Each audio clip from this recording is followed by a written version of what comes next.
It ended abruptly because I made a mistake. I never hit the go live button.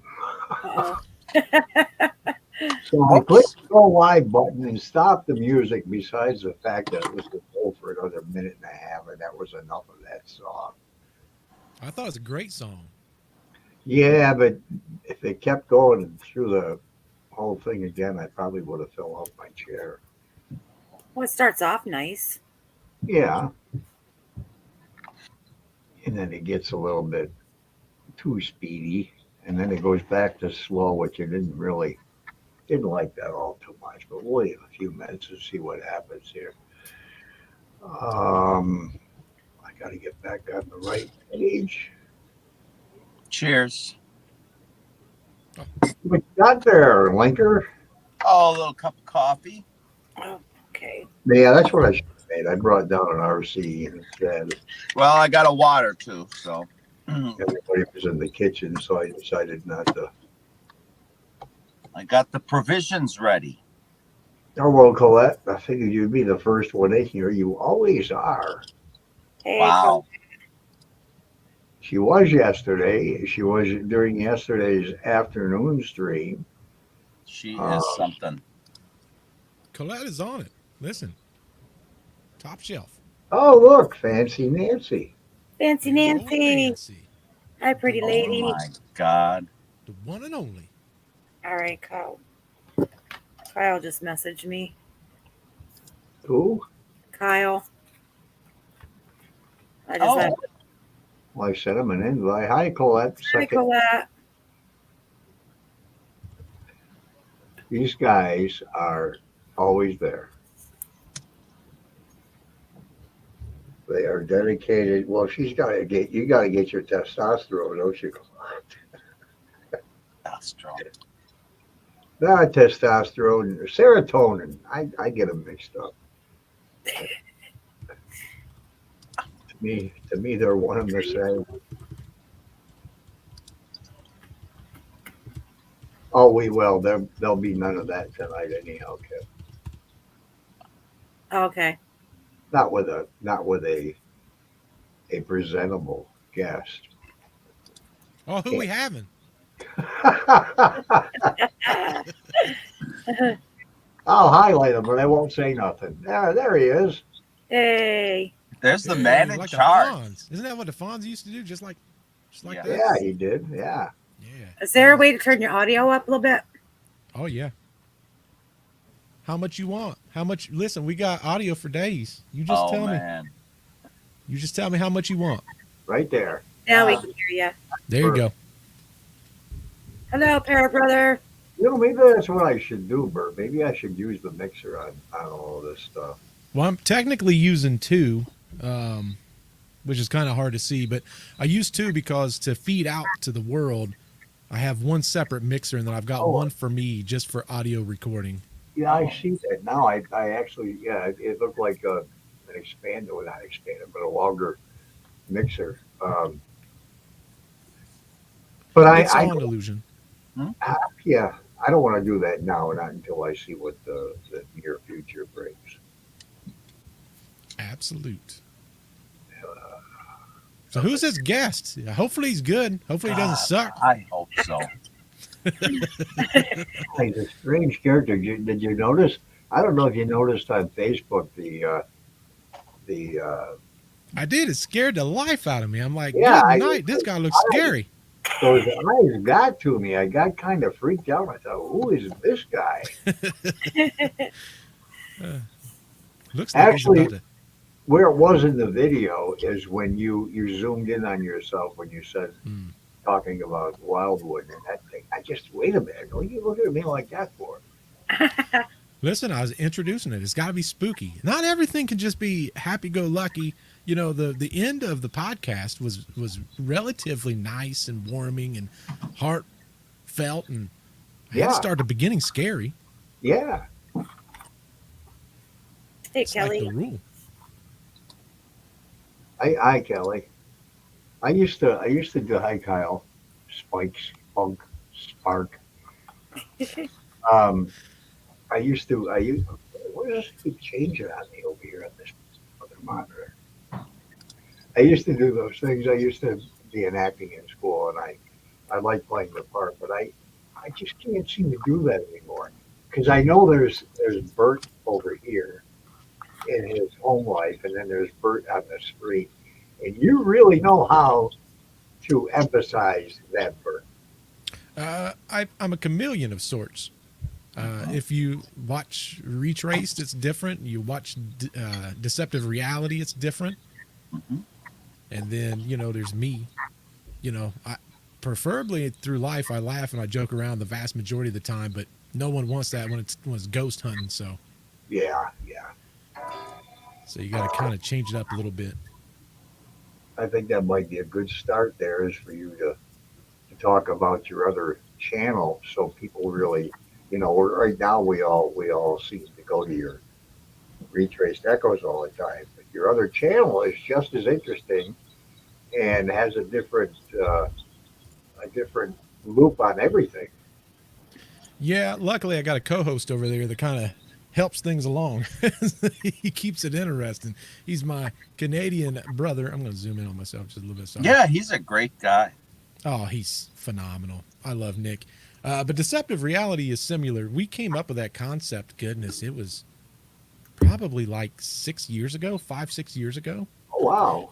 And we was streaming is what we was doing. I was streaming gaming. Nick's not really a streamer. He's a game developer of all things. But Wow. we was playing a video game, and one day we was talking about all these different random things. And it was funny because somebody in our group said, man, you guys should like totally do like an actual podcast talking about this. And I said, hey, I don't want to hear none of that crazy stuff. What are you talking about? And lo and behold, we started talking, and he did hit me up, and he's like, I can run all the web pages. If you could handle video and audio production, we could probably rock this out. And we've been fortunate. We do extremely well. YouTube is such a weird place because YouTube has always been great for us, but nowhere near where our other audio platforms are. Like a prime example, this week's podcast on my channel has taken off on everything except for YouTube. I don't know. YouTube's going through some type of weird transition. I don't know what that transition is, but they've changed something pretty significantly. I think they have. I've noticed a big drop in anything that I put up there.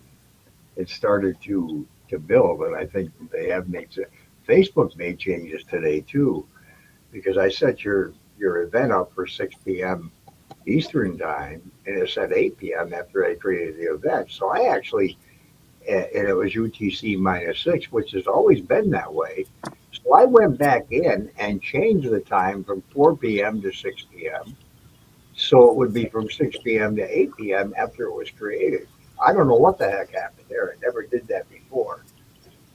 They're constantly moving, and I totally get it. I totally can understand adjusting things to, to liven things up, to make things better. And YouTube is more of a pull system. It's like, oh goodness, probably the best example of that is, from everything I've read, would be like Netflix to a degree, right? Like you watch a series of shows, and then Netflix will say, hey, if you watch this, it's similar to you watching this and this and this and this. And Right. It's more of a pull system versus they don't just throw it out to a bunch of people. They will suggest it to a few, and depending on how that does is kind of what helps. And unfortunately, when you get platforms our size, it becomes a little bit more difficult because everyone wants the view counts to go up. Everyone does. So they're like, here's a prime example, Paul. Like they'll be like, hey, Paul, I'm going to check out your video. And then they'll watch just a segment of your video, and they click off so you get that view. Or maybe they give you the thumbs up, and you can see the thumbs up, and everyone's got the warm and fuzzies. The problem is, because they click in and they click back out, YouTube goes, oh, this video sucks. They didn't stay for any length of time. Yep. Like let's say it's a 10-minute video, and they stay in just long enough to do it, and maybe they're in there for a minute.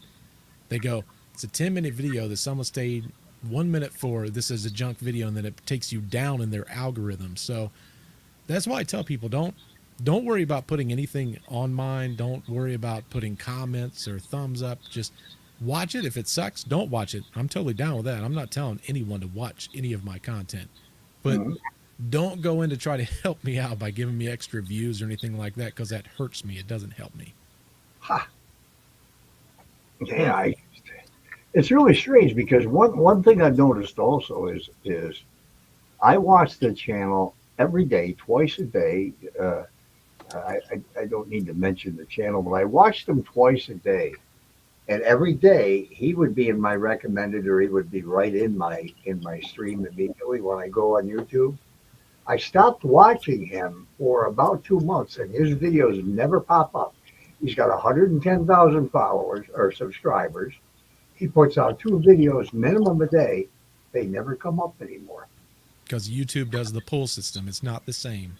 So Yeah. you could subscribe. The only way you're going to see it is if you turn the bell on, and it will notify you inside your Oh, subscriptions. But I do that, but even with that on, his videos don't come up anymore.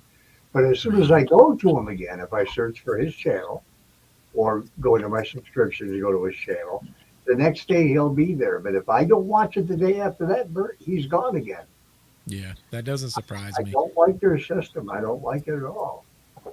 I can tell you right now, I'm having what we call, well, I can see it because anyone can see inside their algorithm or their analytics if they know where to look for it. But the thing I've noticed is I get a abundance of people that watch short videos, and that's not really what I do. Like I put short videos out, but not very often.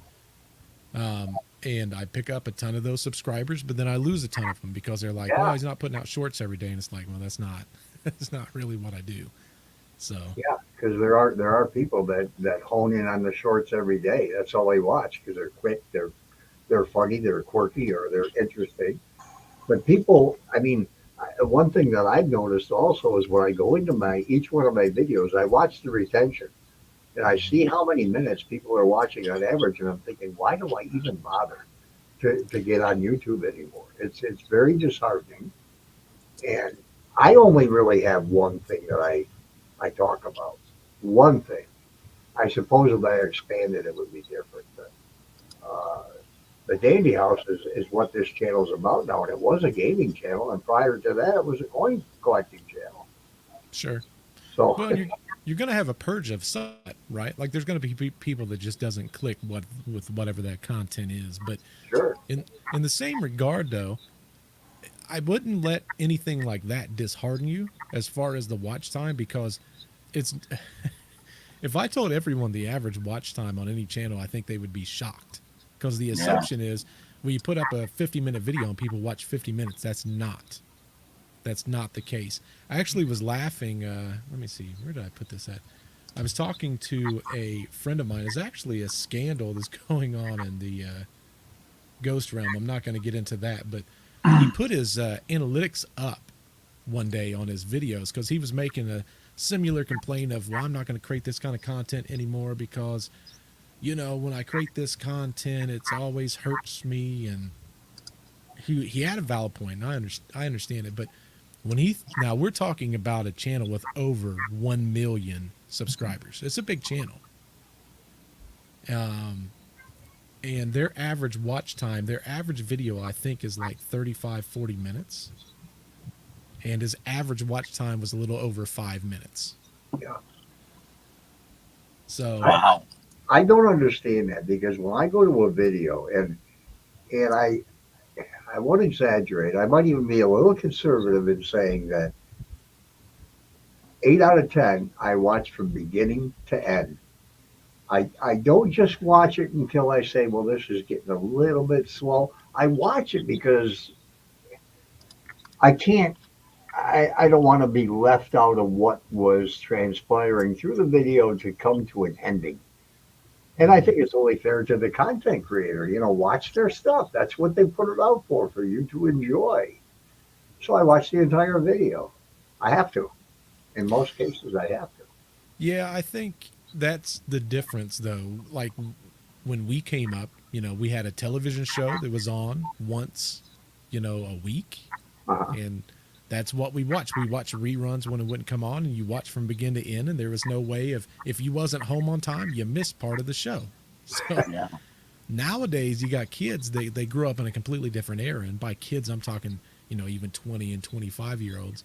They grew up with iPads and stuff like that in their hands, and it's short retention. They have very short retention times. Yeah. So they're significantly different. They're not, and at the end of the day, my theory is if I put something out and it sucks, don't watch it. If you watch it for a little while and you get bored, don't watch any more of it. I'm fine with it because it helps me. Because what I do is I go into those charts and I go, where did everyone dip out? Was there something that I said, or was there something that I did, or was there some part of the content that people hated? And you can see that drop off, and I go, okay, I'm going forward. We're not going to do that again. Yeah. So, you Well, know, let's get into Retraced Echoes. What made you come up with this idea? Because there are other people that tell stories, and we've aired a couple of podcasts on here that were just, there was no face, it was just audio, no video at all. And we listened to one the other night. It was interesting, but you put it past the interesting. In my opinion, first time I watched Bert on his channel, he was talking about the Dandy House, and I jumped on him.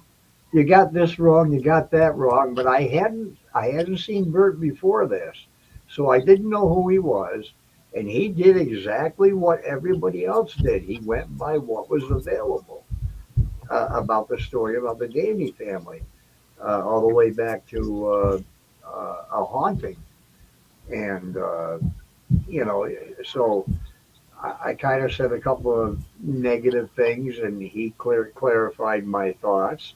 I apologize, I think, wholeheartedly to you. And we've become friends since then because this guy knows his stuff. He just didn't have the right information.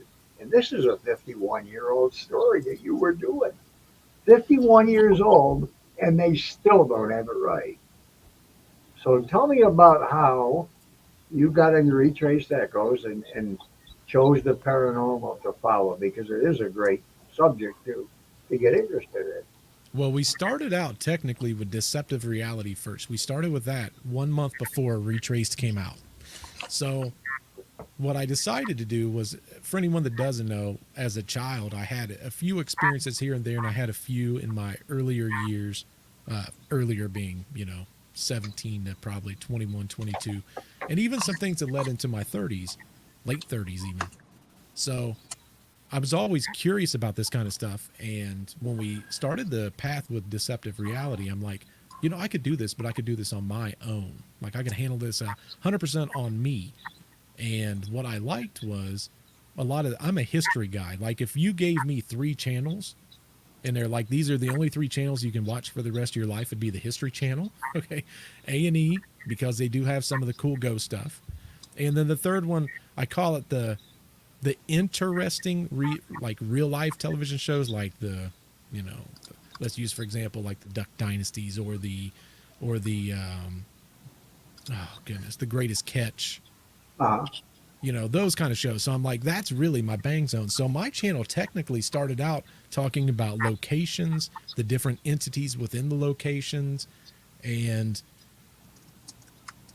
though I love that format myself, the public didn't care. The public's like, I don't really care about this I want to hear the ghost stories. And that was always the thing that I heard constantly over and over again. I saw that, Kelly, using my breaking news. I saw that. I was just going to say that. I didn't want to butt in. But, it's kind of one of those things where, for me, I'm like, well, I'm not going to fight the public. If the public's telling me this is what they want, I can make a product for me. But if they prefer that part of it, then fine, I'll make that change. So anyone that watches my podcast's progression, it changed pretty significantly, probably 2 months in. So then it became more of, okay, well, what's the stories behind the paranormal?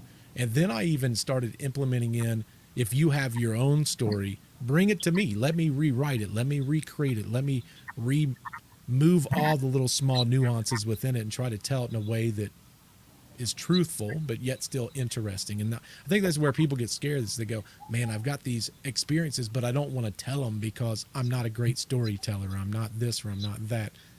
And that's totally fine. Listen, I'll rewrite it for you. I will recreate it. So that's really where it came from. Well, you do a good job at recreating. You do a good job of telling a story, and it keeps it. I'm I'm kind of in between how I listen to people and stuff at times, but when I'm listening to you, when I'm listening even about the Wildwood, I've never been there. We're going in October, and you're telling the story about that. Mm-hmm. I've heard the story from Brooke, and God forbid I'm saying anything wrong here, but you made it more interesting than Brooke did, and she owns the place. She's got a very cool dynamic, and for transparency, when Brooke and I sat down and we had a conversation, I was so lucky, man. Lori happened to be there that day, and she's like, "Hey, can I bring my mom on?" I'm like, "Oh, absolutely." At first, I said, "No, you can't bring your mom on. What kind of reputable podcast do you think I am?" And I'm like, "No, I'm just kidding. Oh You my totally bring her God. on." So I started working on that, and I started kind of playing around with, how can I tell the story? But the problem was Brooke was such an interesting person that I'm like, wow, okay, I'm being selfish. Bert is being selfish currently. I want to know what this is and what that is. So she and I and her mom had very candid conversations about, honestly, very little of what I covered on my podcast. Uh-huh. So we did an hour and 20 minutes more around the things that people don't really talk about. Like prime example, and this will come out in probably another week or two. My goal is to put it out probably right before you guys go there. That way, if anyone does want to know a little bit more about it, they can.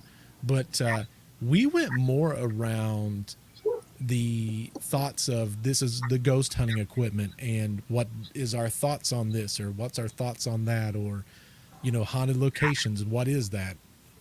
We went into so many different things. It was crazy. So what I did was I started looking up history of the house. Since we didn't cover a whole lot of that in the podcast, I started looking up the history of the house. And then as I looked up the history of the house, I started looking into even some of Lori's interviews in the past. And that's how I created that entire podcast. It wasn't typically I go off of, like with yours, I went 100% off of your story, but with Brooke and Lori, I had a very short time frame. Right. It was like an hour and 20 minutes, and we didn't really cover much of the location. There's probably the hour and 20 minutes, there's probably 30 minutes or 35 minutes of the history of how they got the house and stuff like that, but very little. Yeah. What's your favorite? What do you think, for you personally, is your favorite place that you've talked about?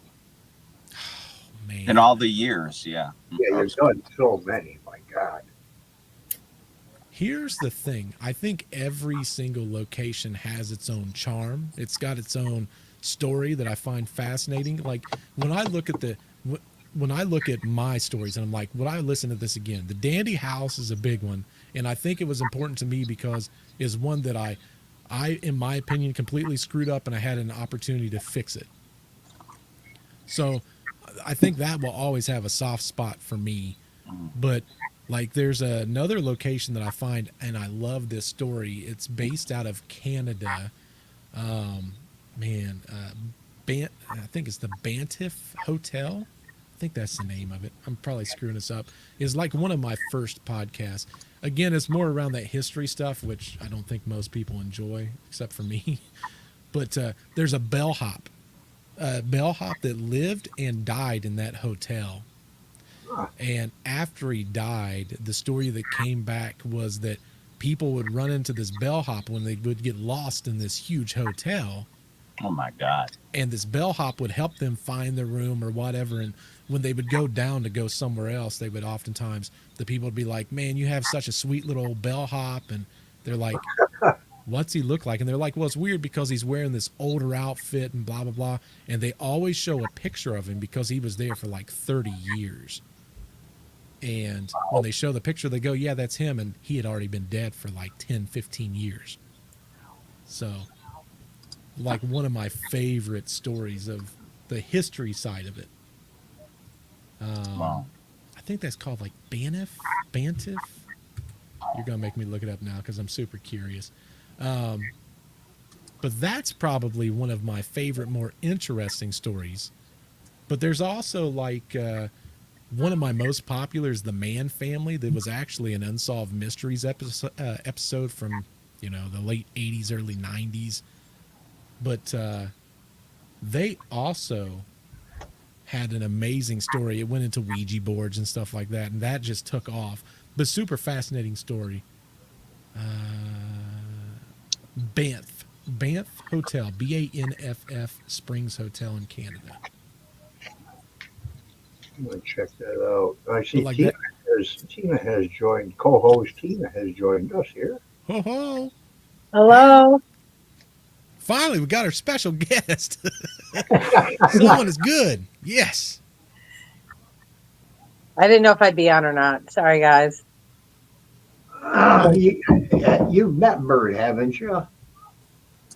I don't know. Have I? He did the story on the house.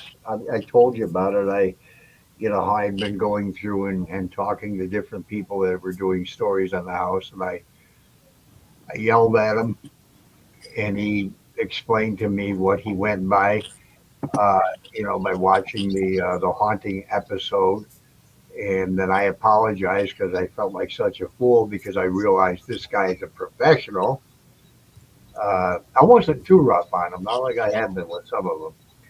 But when I found out what Bert was all about, we became friends, and every time we go live here, Bert comes in to say howdy and hangs out. Of Usually has course. a bunch of news flashes. Breaking news.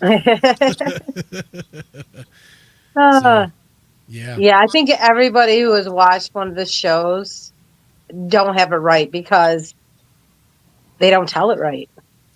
You It's know? tough. It's tough. That location, I'm going to be honest with you. That location, I think everyone thinks that we just look like those who create the story just goes to one source and they know exactly where to go, but it's significantly more complicated than that.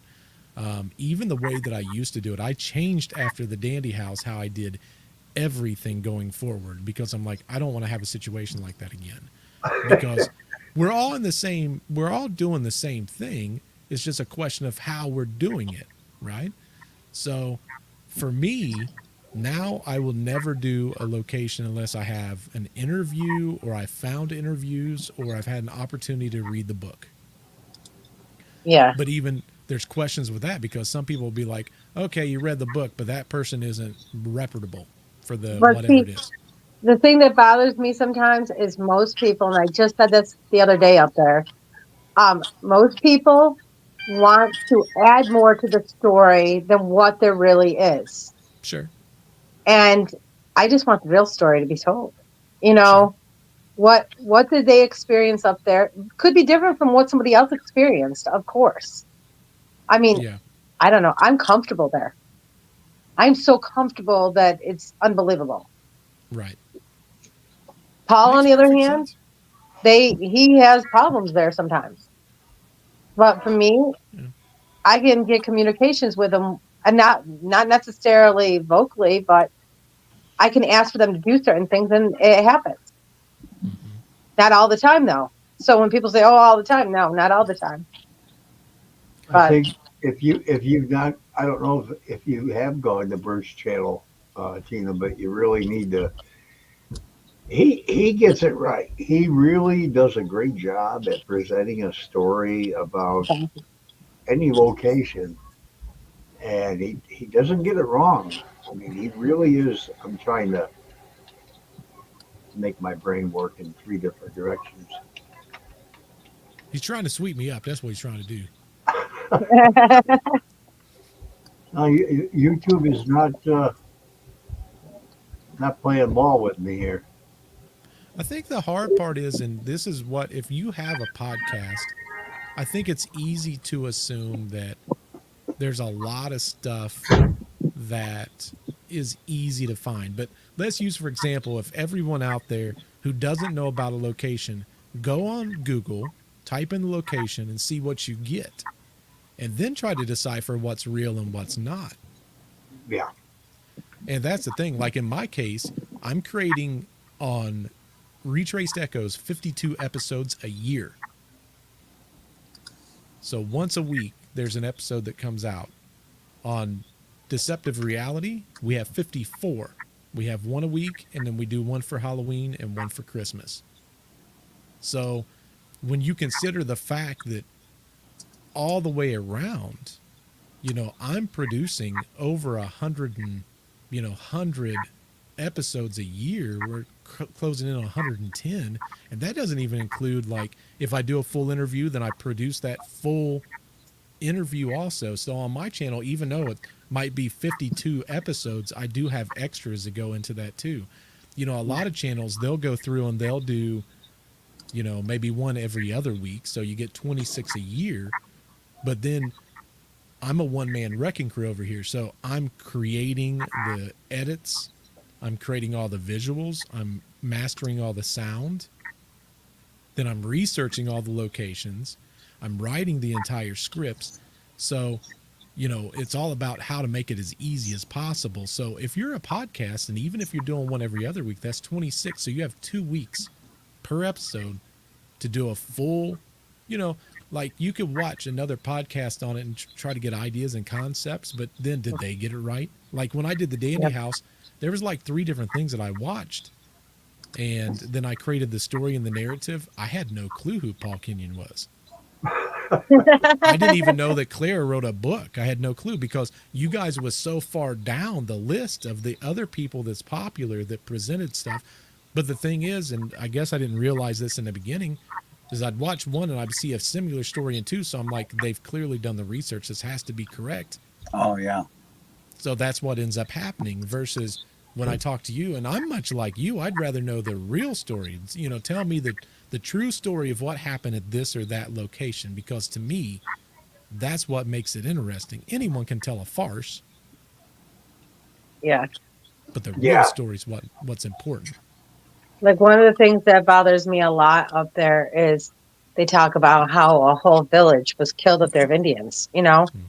And I'm like, have you guys ever studied history?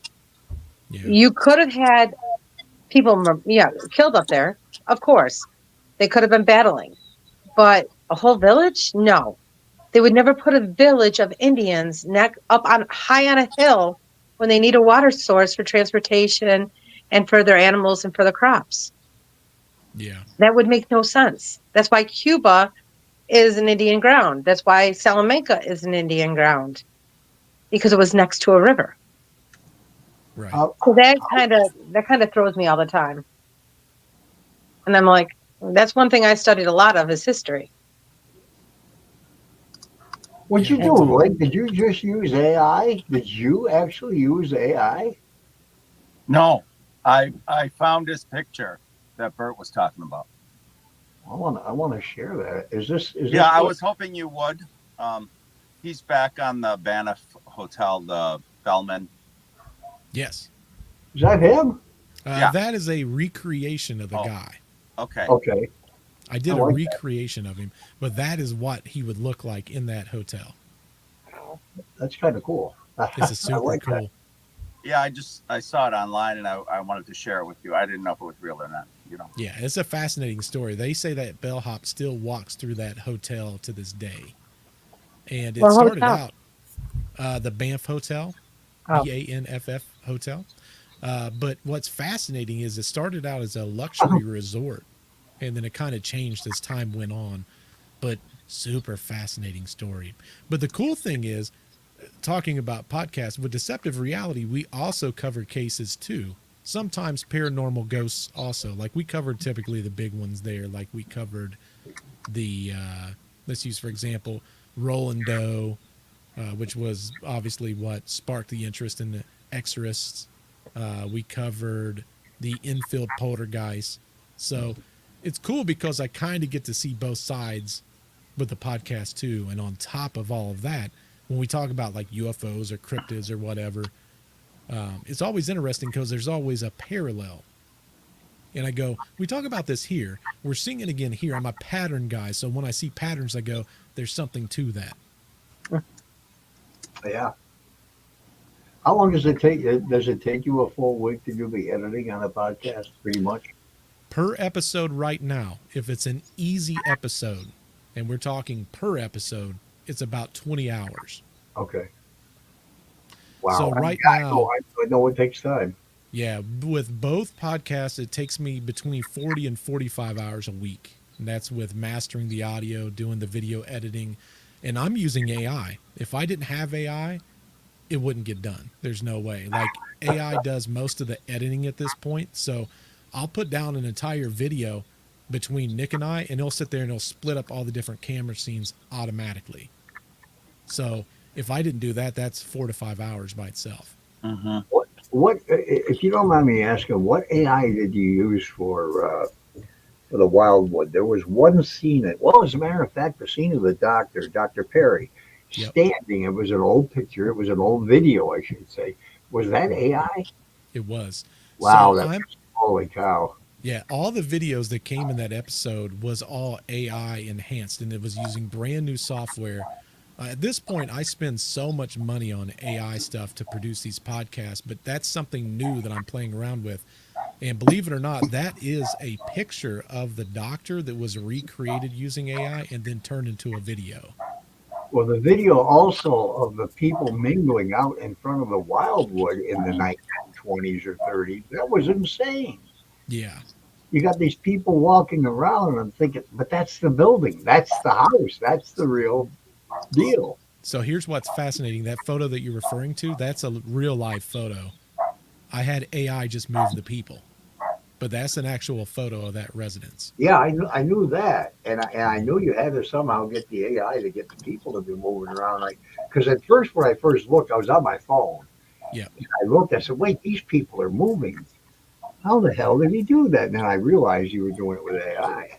Yeah. But the AI software I'm using right now is really, really good. It's really, really expensive. Sure is. And it's not always perfect. Like there's sometimes I might have to cut something 2 or 3 times. But the cool thing about this AI is you put whatever it is in, and then you type what you want to have happen inside the scene. So you can kind of control what you want, which is amazing, especially for storytelling, because I can tell a story. It's like the old days of when you would learn something in school. They'd say you have to be able to read it, you have to be able to see it, and you have to be able to hear it. If you have all 3, then it clicks.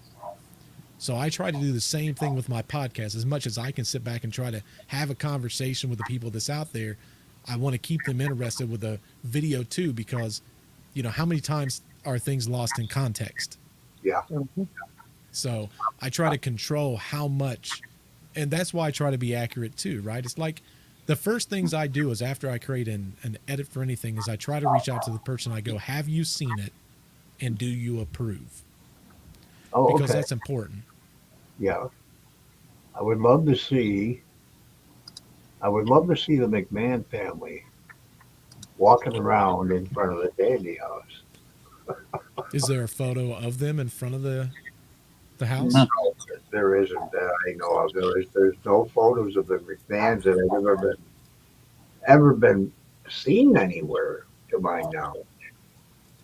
I'd like to find any surviving McMahon and see if they have any even possible. Well, they wouldn't have any old videos, I don't think, unless they were from the 40s or before.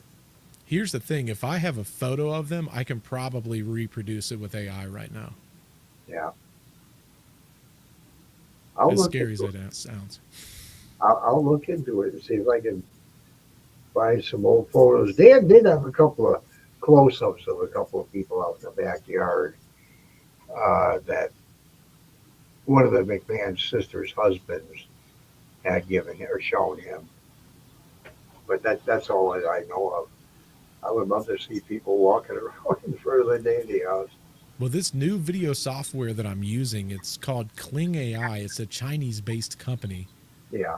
And the fascinating thing about it is you can render videos up to 10 seconds. And technically, you can extend on that. So once you create that 10 seconds, you can create another 10 seconds. Right. And there's varying levels. But yeah, it's right now I'm playing around with that a lot, but it takes a long time. Like each one of those videos, they take typically between 5 and 10 minutes to create that one video. Uh-huh. So, and if it's not perfect, you're recreating it again. So sometimes you might sit there for an hour just to have something that's 20 seconds in length. Oh yeah. I which one was I using? Oh my gosh. I forgot the name of the software I was using, but I used it for a month and I didn't like I didn't like the results of what I was trying to do. So I just canceled it, and I have until the 10th to finish up my subscription. But maybe I will. Maybe I'll try something again tomorrow. But everything I did, it wasn't giving me what I was telling it. Yeah. You know, I write the story, and you can make songs all day long with these AI things, but even Yeah. they have their limits of what they can do. But the videos is what I was trying to do, and it just wasn't coming out. I reword it. I tell it Yeah. to omit something, and it would add something else that had nothing to do with anything. Right. In which that happens. You're going to have a lot of times the problem with the AI is it causes what's known as hallucinations. Uh-huh. So AI is using something from somewhere else that it had acquired, and what it's trying to do is reproduce something similar to what you're looking for. Yeah. So those hallucination moments is where it's pulling from something else, and in that something else there's a cut scene or something like that, and it doesn't work out right. I can tell you, as far as video generation right now, Kling AI is probably by far the best. By Huh. far. It's not Hey, even Paul, close. I'm wondering if you could take that picture of the hanging tree and see if they can make an image out of that. Like a photo or a video? Uh, Anything. I don't know. I would love to find out if there's any way that they can figure out what the person looked like that was hanging there. She's got a picture of the hanging tree from many years ago, and it appears that someone you can see a rope coming down, or what envisions as a rope with a noose around a person's neck. You can see the body hanging in it. Those are the kind of things that drive me nuts. But I mean, she's got a very pretty clear picture of it. So there is other software for that. It doesn't what you want. Okay, I got too many thoughts going through my head at the same time. Bear with me. So anytime you have a photo of something that you don't want to lose what's real, or you have it do a hallucination, there is software for that also. I also use that software. Oh goodness, what's the name of that? What it does is it basically upscales photos using AI, which is, I do a pretty good job of restoring photos, but it far exceeds even what I can do. Just because it looks at it from a pixel by pixel perspective. Goodness, what's that software called? I don't know that I have it on this PC. Yeah, I don't think I have it on this PC. Topaz, AI Topaz is the Oh, name of it. okay. I know that one. Yeah, so I know. AI Topaz, it has a photo integration, and it's not very expensive. I think you can pay, I want to say per year it's maybe $159, but you can upscale any photo all the way to, to the size of something that's on a wall if you wanted to. My Tracy, good to see you coming in. Um, well, I know. I mean, I watch so many things pertaining to the house, and I watched a lot of things that people have tried. They've attempted to do things special, but when I'm telling you, Bert, you just keep going up and up and up with every new video, every new podcast you put out. It gets more interesting and more. You put more integration into every one that you're doing. Wild one blew me away. I mean, Yeah, that was that one's a cool story though. I think it's an interesting story, kind of like Dandy. Like there's going to be those that stand out. With the Dandy House, it's such an interesting perspective. But I've had people that tells me, "Well, your podcast is getting better," but I don't necessarily know that it's anything other than I'm becoming more comfortable creating that kind of a media. It's not that it's getting better; it's just I'm refining what I'm doing. So no, but yeah, I understand that, and that's fine. But just the same, um, you can see, for the lack of a better word, the blossoming of your talent, I appreciate and that. Thank you. it's It, I, it, it's great. I think that what I tell Nick on the other podcast is I want people to tune in every year and then look back a year and go, holy smokes, like this is a completely different channel. Yeah. Which is why we try to integrate a lot of different things in, whether it's visuals or sounds. Like I do a ton of soundscaping or Foley work, as you refer to it. You Yeah. know, when you're trying to create that kind of sound effects, it can get a little bit, you know, it can get cumbersome because now you're getting that fine line of, you know, it's like I told you, and it's like I told Lincoln, and like I told Brooke when I did your guys' interviews, and even when I talked to Joe in that episode that I did on him, I said, the problem is I don't necessarily always know what you guys feel. So I have to sometimes look at it from a perspective. If I was in that moment, this is how I would feel. And that's what I try to convey. So sometimes I'm off on that. And that's why sometimes I'll ask some of those questions or try to double check it, because like Link's a great example. When I did Link's interview, you know, he's talking about how he goes to sleep. And this is after hearing all this stuff behind this door. And I'm sitting there thinking, Bert wouldn't. No, I wouldn't either. I don't care how many books. There ain't no way. Especially when he said he heard the doorknob rattling and it's right outside of Mike's room. And then he said to himself, well, I know where I'm at. It's to be expected. And he goes to sleep. No, Yeah. I would not be going to sleep. Not Yeah. when I'm there alone. Good There's no job. way. There's no way. But see, that's where sometimes there's a difference of opinion as far as how people are supposed to feel. And I think that's what's going to make it interesting because, you know, next year we're going to start doing the ghost investigations, and that's going to be a significant swing in a completely different direction for us. So, you know, for my personal channel, I'm going to start doing some, and also with mine and Nick's channel, we're going to do one a year on that channel on Deceptive Reality, and with mine we'll probably do a few. Now, when Nick comes down from Canada next year, we're looking at September of next year, we're going to do the Hinsdale / Dandy House, and then we're going to do Wildwood the day after. So technically there'll be 2 episodes that will come out, and I think the way we're going to have to edit it is based on how much stuff we get at each location, and whichever one's the easiest one, that'll come out first. Okay. But it's going to be different. That's something that neither one of us has done. You know, we've watched countless shows and how they do it, but like I told Nick, what I want to do that's going to be different than everybody else is I want a camera in every single room. I want microphones in every single room. Mm-hmm. And what I want to do is when we get done investigating and before our edited video comes out, every video, every audio source is on our website, and people can pull up each one on their own to make their own assumptions. So it's not us creating content. You can go and see this is the original file. This wasn't tampered with. This wasn't created. They're all going to be time stamped. So, but on top of that, with the microphones in each room, you know, I think the biggest problem that a lot of these shows have is they go, I heard this in a kitchen. Well, they don't know that it came from the kitchen. They assume that it came from the kitchen. Mm-hmm. But think about if you had a microphone in every room and you could triangulate based on the timestamp. Okay, I hear it really loud here, but not so loud here, but it's kind of loud here. Now you can really triangulate where the sound's coming from. Yep.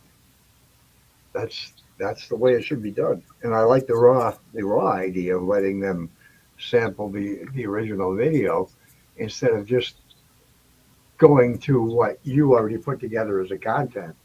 Because you know that's where I'm at when I watch videos, not live shows, but I watch videos of people who are investigating or who have investigated. How much of that stuff has been tampered with? And Right. I'm sure quite a bit of it was. I like Colette's thought there about what you could create with castles and halls in England. I'll write it down. Always looking for ideas. Yeah, you would. You'd be able to sleep there, Kyle. I think. Hi, Martin. I love the place. As Could far you as sleep there comfort. alone, Tina? Huh? Could you sleep there alone? Nowadays, yeah. I probably could. You think so? I probably could. Would I want to because of all the other people that come up there? Probably not. But the people inside the house, whatever's inside the house, I'm not scared of it. I'm not terrified of anything that's in there. I don't think anything there would hurt me. I don't think you ever were afraid up there. You were afraid of the people that came up the road all the time because of the I don't know. show. I have a good connection with whatever's there. Yeah, I don't understand it at all. I don't understand But you got to how. remember, something told me to go up there that night that the house was going to go down in 2 days. Well, that's true. Yeah, that is true. Many sandproofs around the place. So, I mean, I don't know. I just believe that, well, I guess there's a difference between you and me, Paul. I go in there with an open mind, like, hey guys, I'm coming back to visit, come out and talk to me, come out and see me, Yeah, Well, it kind of you goes back know, to what I said the other night, right? Tina goes in, she has a different connection with, the excuse spirits that me. are there. All of us, pick up on different um,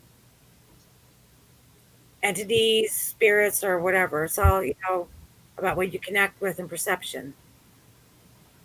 yeah. Well, I there's mean, different variants of possibilities too, right? Like I feel like everyone has the capability of connecting with whatever's out there. It's a question of what capabilities have they opened themselves personally. Hmm. Probably the best example I've heard of this is someone the way they explained it is, some people are really good at X, Y, and Z, though anyone can do that. Like let's use for example, just to make it easy, it's football season here in the States.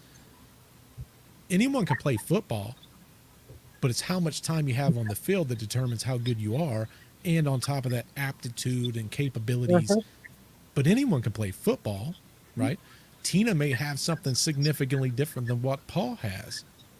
Doesn't mean that one's better than the other. It just No, means that they have a different capability or a different way of looking at things too. like Paul goes in there and he has a connection that's much different than mine.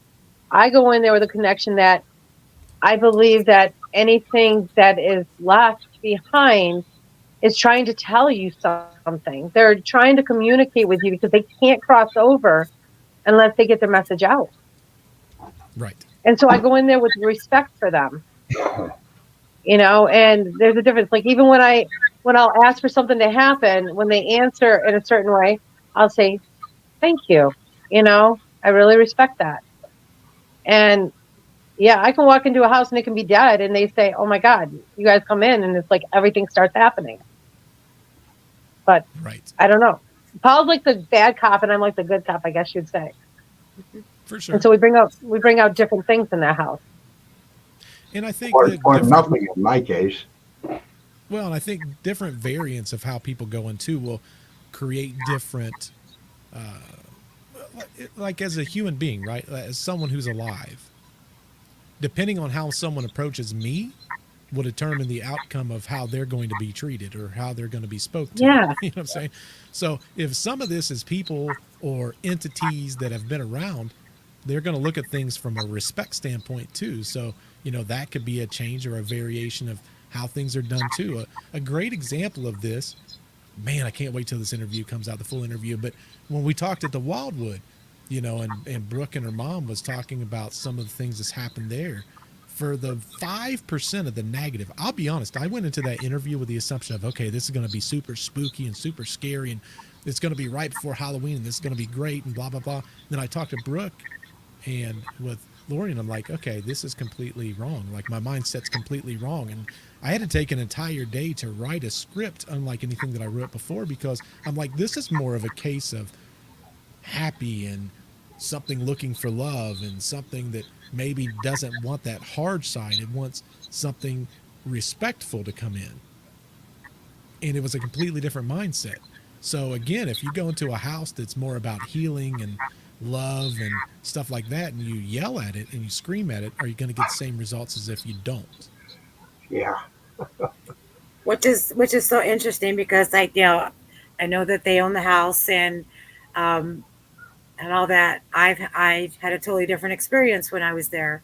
But Mm-hmm. then again, my abilities, I never pick up the warm and fuzzies, right? I always get like the darker side, the heavier stuff like that. I mean, being called a faggot, don't go to sleep, getting touched, all that kind of other stuff. So totally different experience for me than, what they find in their home, Well, and again, it could be, again, if you're connecting on a different level, you might be picking up something that some people cannot, right? And the amazing thing is they didn't really have a whole lot of negative that was happening inside of their home until that one lady came, is my understanding. So when that Yeah. one lady came, not giving away anything from my podcast, but when she came, she brought something with her that then stuck. Now, an Yeah, interesting it's thing been that, there. yeah. So the interesting thing that Nick and I talk about on the other podcast is, I'm of the mindset, since I've started doing this, I've kind of changed my thoughts as far as why I believe some of these things happen the way they happen, how they occur. But one of the things that I think is probably predominantly more correct in my opinion at this point is I believe there's portals. And much like the internet, I think that sometimes anyone can connect on anything on the internet. And I don't think that it's much different in these cases. And I think that one person can connect, and I think in the spirit realm, and I wouldn't be surprised if things from the Dandy House can't manifest, as a prime example, in Wildwood. Or, when I did the interview with Joe, one of the interesting things that Joe talked about was he had whatever these demons, as he called them, that connected to him. And he went back to his grandmother's house, and then those demons left him and went into elderly patients inside this home.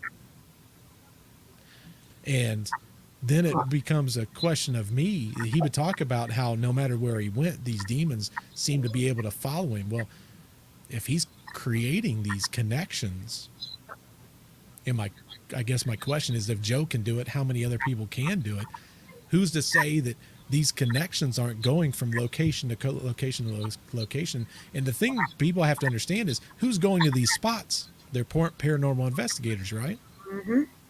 So if you have a paranormal investigator that opened up something at this location, and maybe they don't close it because they don't know how or they don't want to, and then they go to another location, well, who's to say they didn't just put for those gamers out there, fast travel to this other location for whatever this entity is?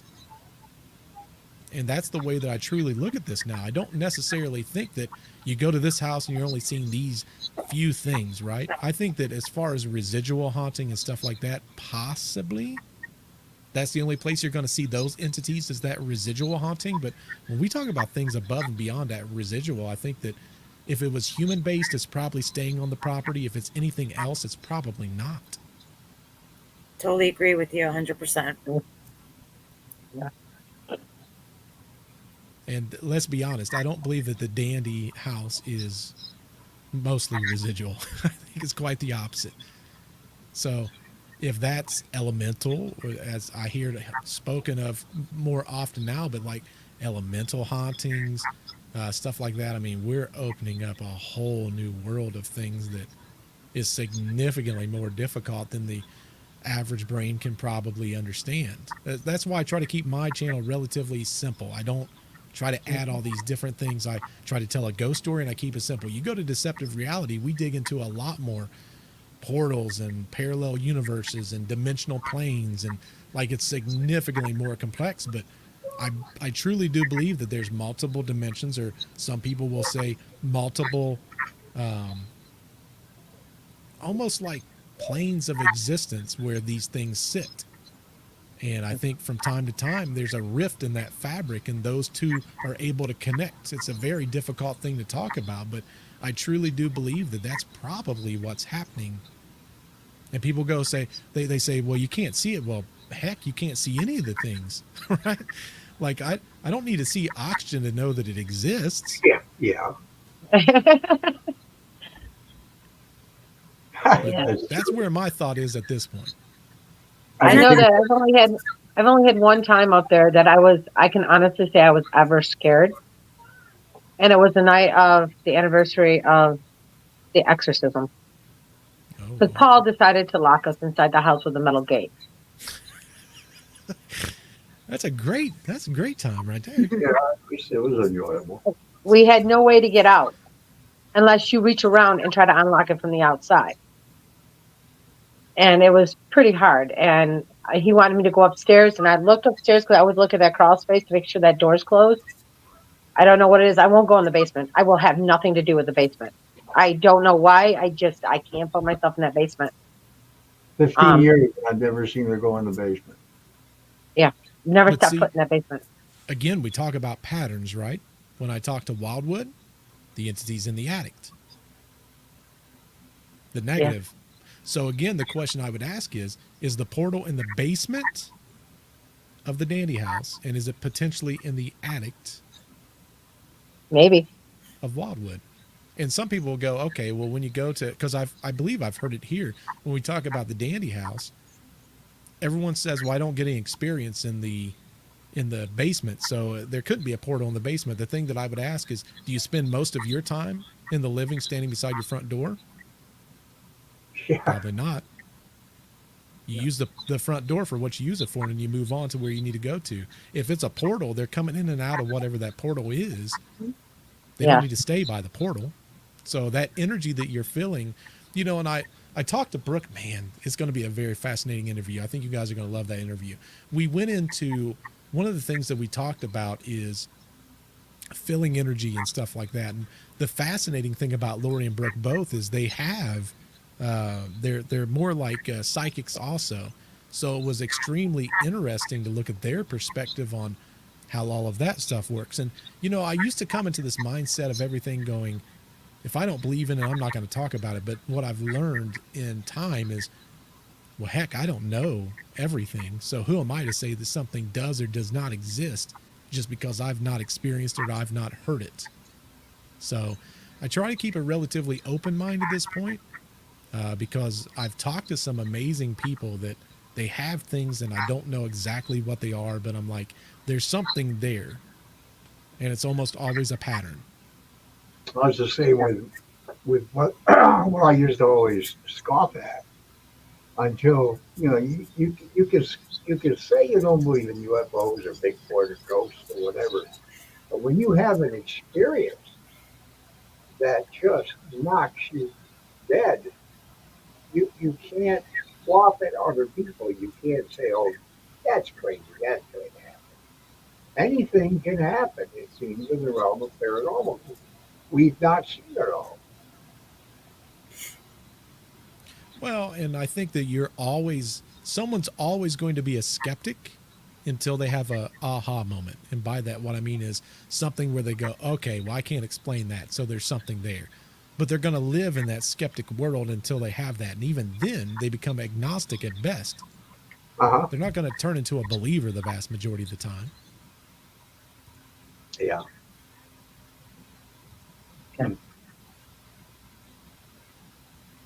Elizabeth Daniels is going to the Wildwood for 3 days, starting Monday. Nice. Oh, wow. Should be interesting. I'm looking forward to it because I've only been to two places, the house and Andover. Andover was definitely a real thing. Can't deny what we saw in Andover. It's just not even And we've possible. seen it during a haunted house time. Yeah, That they was the were craziest thing. haunted house presentation. They do it every year, and they do a heck of a job. Takes you about 40 minutes to go through the house, 25 to 40, depending on how quick you go. But yeah, there's things there that just aren't right. Actually, my opinion, there was more in that night that we experienced than I do at the Davy house 99% of the time. Yeah. So I'm looking forward to Wildwood to see something different. When you literally see the full image of people standing there looking at you, staring through you They feel like weren't there. they're staring through yourself. We were totally assured those two children were not in that house by the entire staff. And their credible staff, one's a psychiatrist. She does this voluntarily to help with the house and fundraising and stuff. Kim Peckham, I talked to her personally. She said, Paul, there are no children under the age of 16 here. None. No children. And these two kids, Bert The way they were staring at us would have scared the bejesus out of you. Well, see, and that's one thing. Another thing that came out of that interview for the Wildwood, she works with a paranormal team now that she believes will probably be, if there was someone to prove scientifically that the other side works, she believes that it will probably be them. Now, what I found fascinating is a lot of the equipment that I've been kind of looking at trying to bring or try to involve in mine and Nick's time next year is some of the equipment he's using too. Our mindsets are the same, which I find fascinating. But again, mine comes back from, again, when I see patterns, I go, there's something to it, right? It's kind of like if you hear something from someone about somebody else, and then you hear it from someone else, and you hear it from someone else, and you go, oh, wait, there's something to this. I don't know what it is. And the truth is probably somewhere in the center. It's the same thing when I look at locations. Do I hear the same kind of conversations? Or is everyone experiencing the same thing? And one of the things that I want to incorporate is a fog machine. And I don't Oh, see that a whole lot on paranormal channels. I've never seen it. Never.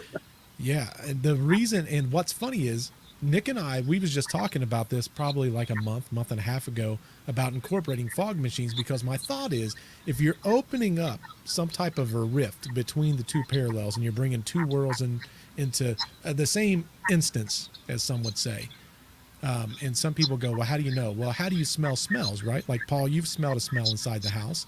Oh, That smell's not coming from the house. no. It's coming from somewhere else. So my thought is if you're able to open up a parallel where it's a smell based or it's a visionary space or whatever that is, if you have just a thin layer of fog inside of a location, will you then bring in some of these sights that you cannot see?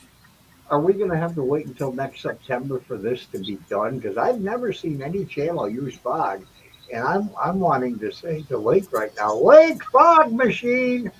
Well, I think you need to incorporate two things. That's my thought process, is a fog machine, but then those laser grids. And the reason for that is, I have one. I have a yeah, laser but grid. with that laser grid, if you add fog and a laser grid to it, I think you might be able to possibly see an apparition a little bit easier than if you're just trying to do it with some other medium. And there's a lot of different mediums out there, but that's one that I think could be big. Yes, John is the guy. Brooke brought it up to me. John's the guy that does it on. I wish I could remember what the name of the channel was that he has. He uses a fog machine. Now I don't know if he uses the laser grids. Brooke and I didn't talk about that, but that's the channel that she told me. And when she said that, I started smiling. You'll see it in the interview, because I'm like, this is the same thing Nick and I talked about, and it was the same mindset. Maybe you're able to see. Now what Brooke said is he has gotten full apparitions that is formed using a fog machine. Mine's just a concept and an idea. He's actually done this. So that's why I think it's just absolutely fascinating. But I've not seen anybody else do it. Oh, they did on Ghost Hunters too? Was it, they didn't do it in old Ghost Hunters. Must be newer.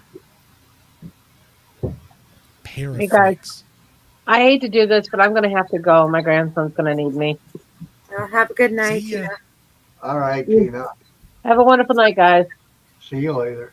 All right, bye-bye. I'll be honest, and this is kind of sad. I stopped watching Ghost Hunters probably 2000s. I can tell you, I stopped watching when Grant left, Yep.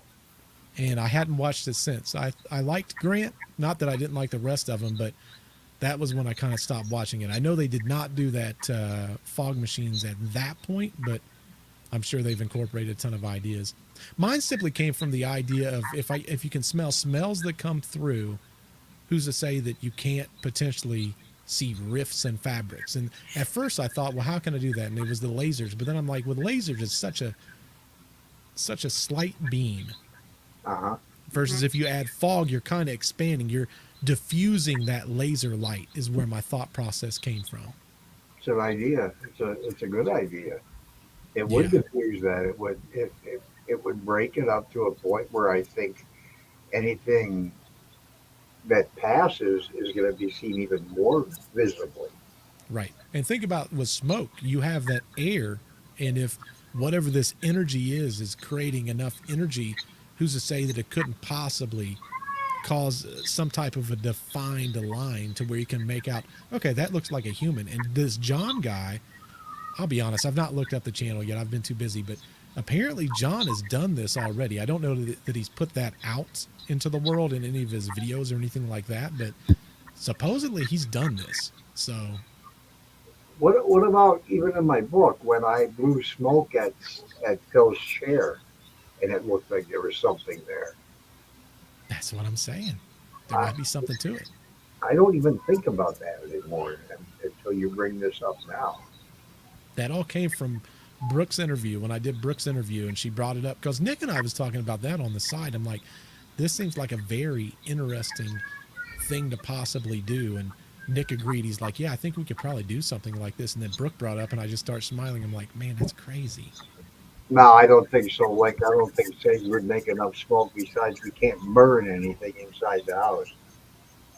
Yeah, the fog machines, they're like $25 for a handheld.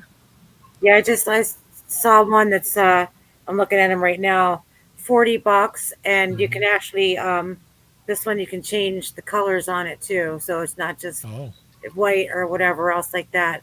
I know that I'm more sensitive, like when there's red light on versus anything else. I don't know why. It's just what my brain connects with. But if you guys want me to get it, so we can try it when we go, I'll get one. Yay, Yeah, nay.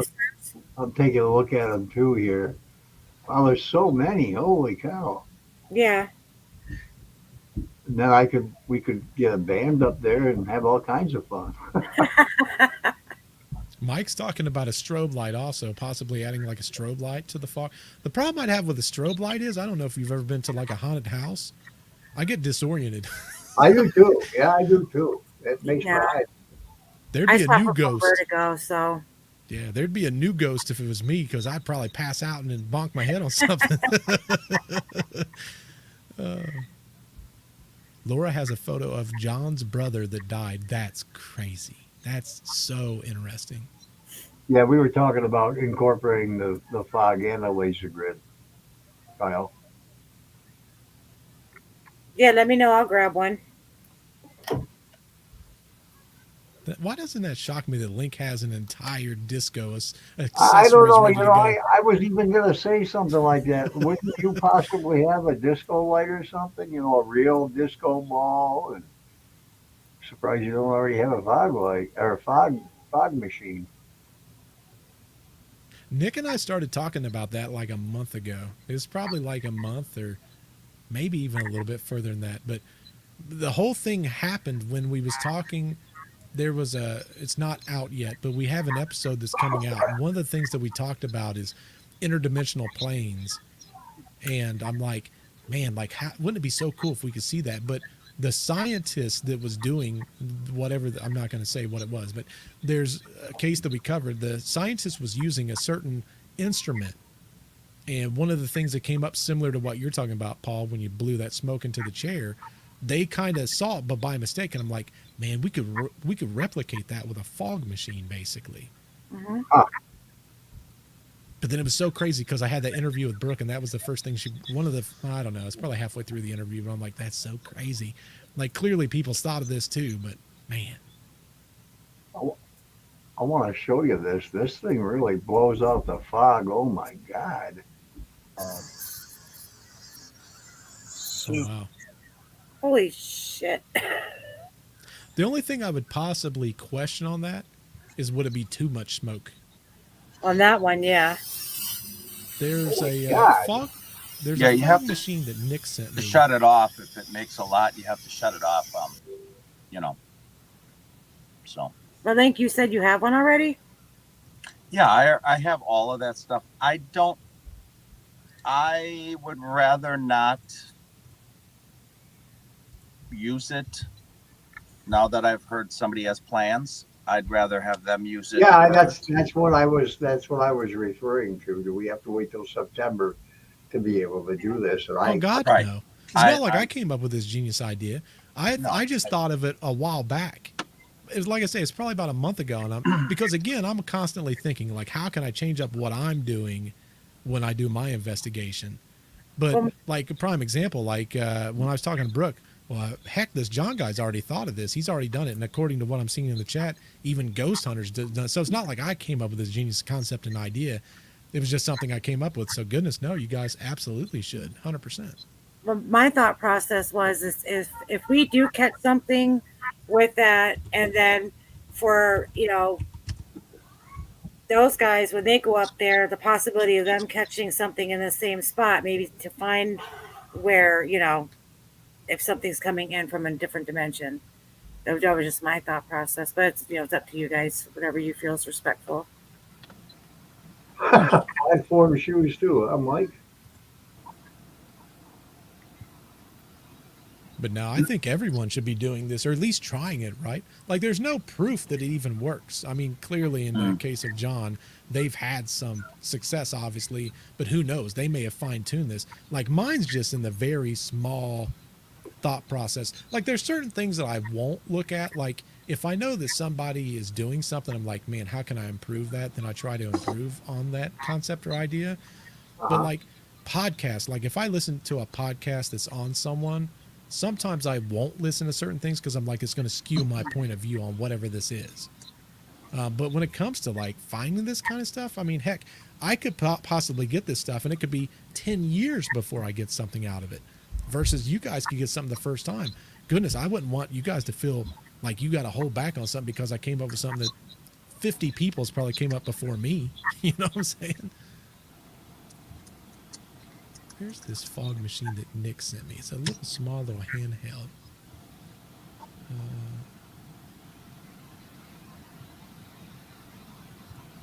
But they've got a whole bunch of those little fog machines. They're super interesting.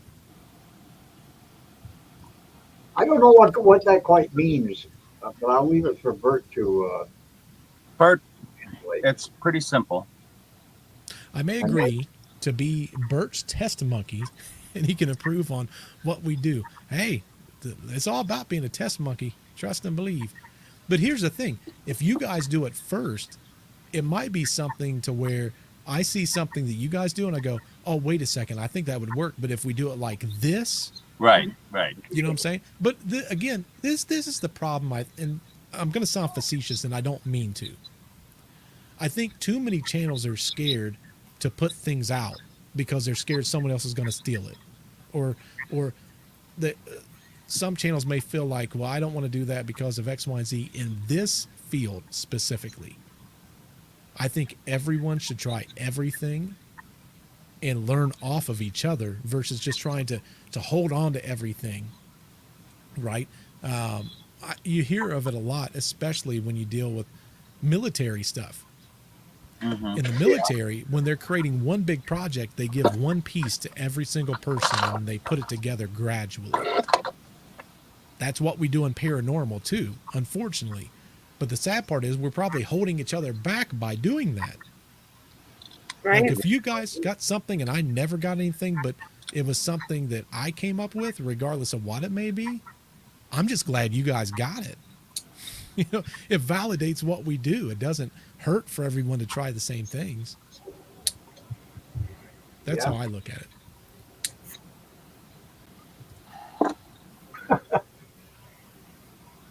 Kyle wants to be a volunteer monkey too, huh? Everyone wants to be a volunteer. Well, that's the whole point, right? You said it perfectly. Like, you have to start somewhere, and you try something that feels totally unconventional or weird, and you might get something, Correct. Because I can tell you there's a lot of things that people say are fake or they're fictitious or they don't truly exist. A prime example of that, and I hear it all the time, is, well, orbs is just dust and orbs is this and that. And I completely agree. When it comes to video footage, I would say 99 or maybe 95 to 99% is just that. Yeah.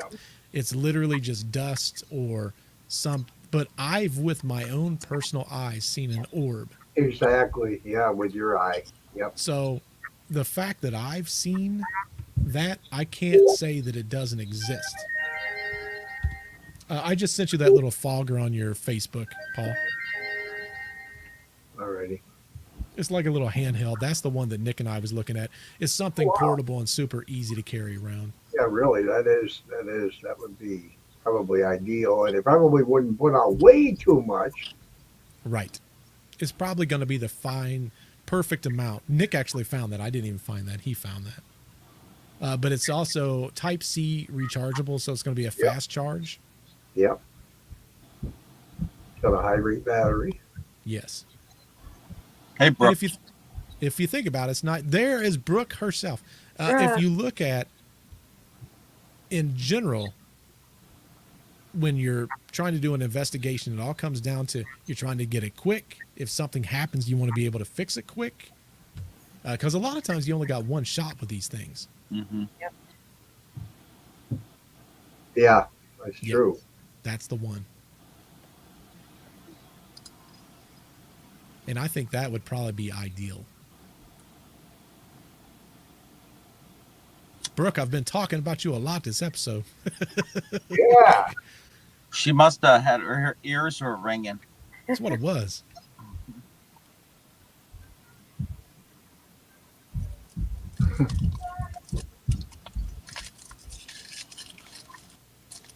But it's like everything else. It's like trying to think of something that no one else has done. Mm-hmm. And I don't care how crazy it sounds. I think that if we can all come to the agreement that we stop trying to pigeonhole and keep stuff to ourselves, I think that would open up so much. Well, here's something else we haven't done that has been done many, many times. I don't really grasp onto this myself, but by putting a light covering of powder on the floor, Talcum. yeah, and see if something walks through it. But are spirits going to make an imprint? Here's what I'll say. How many stories do you hear where you see handprints on something? Yeah, all the time. What are you doing? Oh, So the fact that that is a possibility, regardless of how many stories I hear, I have to think, well, it'd be worth at least trying. And talcum's super cheap. You can get talcum for next to nothing. oh yeah, a dollar for a huge one. Yeah. So let's say if you know that there's a concentrated area where there's a ton of different, activity, maybe you throw a light dusting of talcum there. Or another great example is like when you guys go to sleep, who's to say you don't put some talcum going to the bed and then the next morning you wake up and you see what's there? Right. Just Worth not a walk try. in it when you have to go potty at night. Yes. So, Yeah, it's like everything else. We just have to try different things and see what makes sense. John's show is called Paranormal Puzzle on Parafix on Roku. Yes. That's awesome.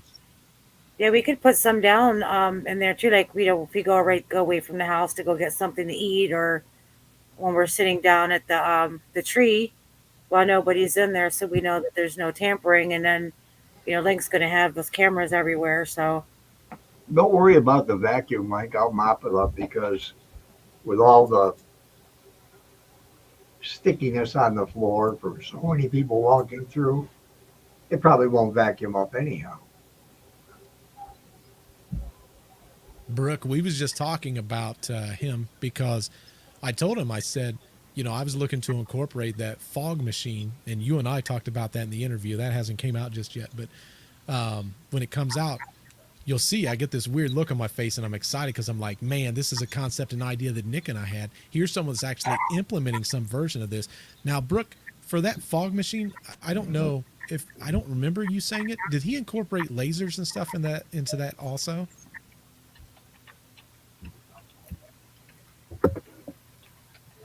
Oh, goodness, Kyle, you don't want to investigate with me. I don't know what I'm doing. I've only done a handful of that stuff now. Trust and believe. There's people way more qualified than that. I can tell you the first investigations we do for our channel, I can assure you is going to be an absolute crap show. It's not, it's not going to be good. I have a video I can see. That's cool. Yeah. That's the only thing I don't think that we talked about in the interview. So, is that there was lasers. But I think is a fascinating concept at a minimum. And it's definitely worth a try. And it's not like it's super expensive. It seems like it would work. It really does. In my mind, it does. But I mean, Tangibly, tangibly, it seems like it would work. but hell, how many genius ideas have I had in my head that's been wrong? So, so I, but here's someone that has done it. And they've done it successfully. Now their methodology behind it might be significantly different than where mine's at. And I've not seen, to be fair, I've not seen anything with John. I've not seen any of his shows or anything. I didn't even know about him until I talked to Brooke about him. So he's gotten the craziest pictures with that experiment. See, that's what I'm talking about. And all mine came from an episode on Deceptive Reality, my other podcast, that had absolutely nothing to do with paranormal. Nothing to do. Well, paranormal from ghosts anyway. It was a different kind of thing. Look at you two, Colette. You got an Uncle Bill with a boat. Just get the boat in the. Just get over here. We'll figure the route you've got to take, and you can come over. Oh, I didn't even think. Oh about yeah, that. Wow. I definitely want to meet you guys and come up there when you're there for sure. And Kyle, how far are you from here? 2 hours? You're near Niagara Falls, correct? You're not too far from Kim. No, like 15 minutes away from each other, maybe, depending on where Are you serious? I live. I live 7 minutes from the border. Well, then get in her car or get in your car together and get down here. You keep saying you want to come back. Is that considered illegal contraband?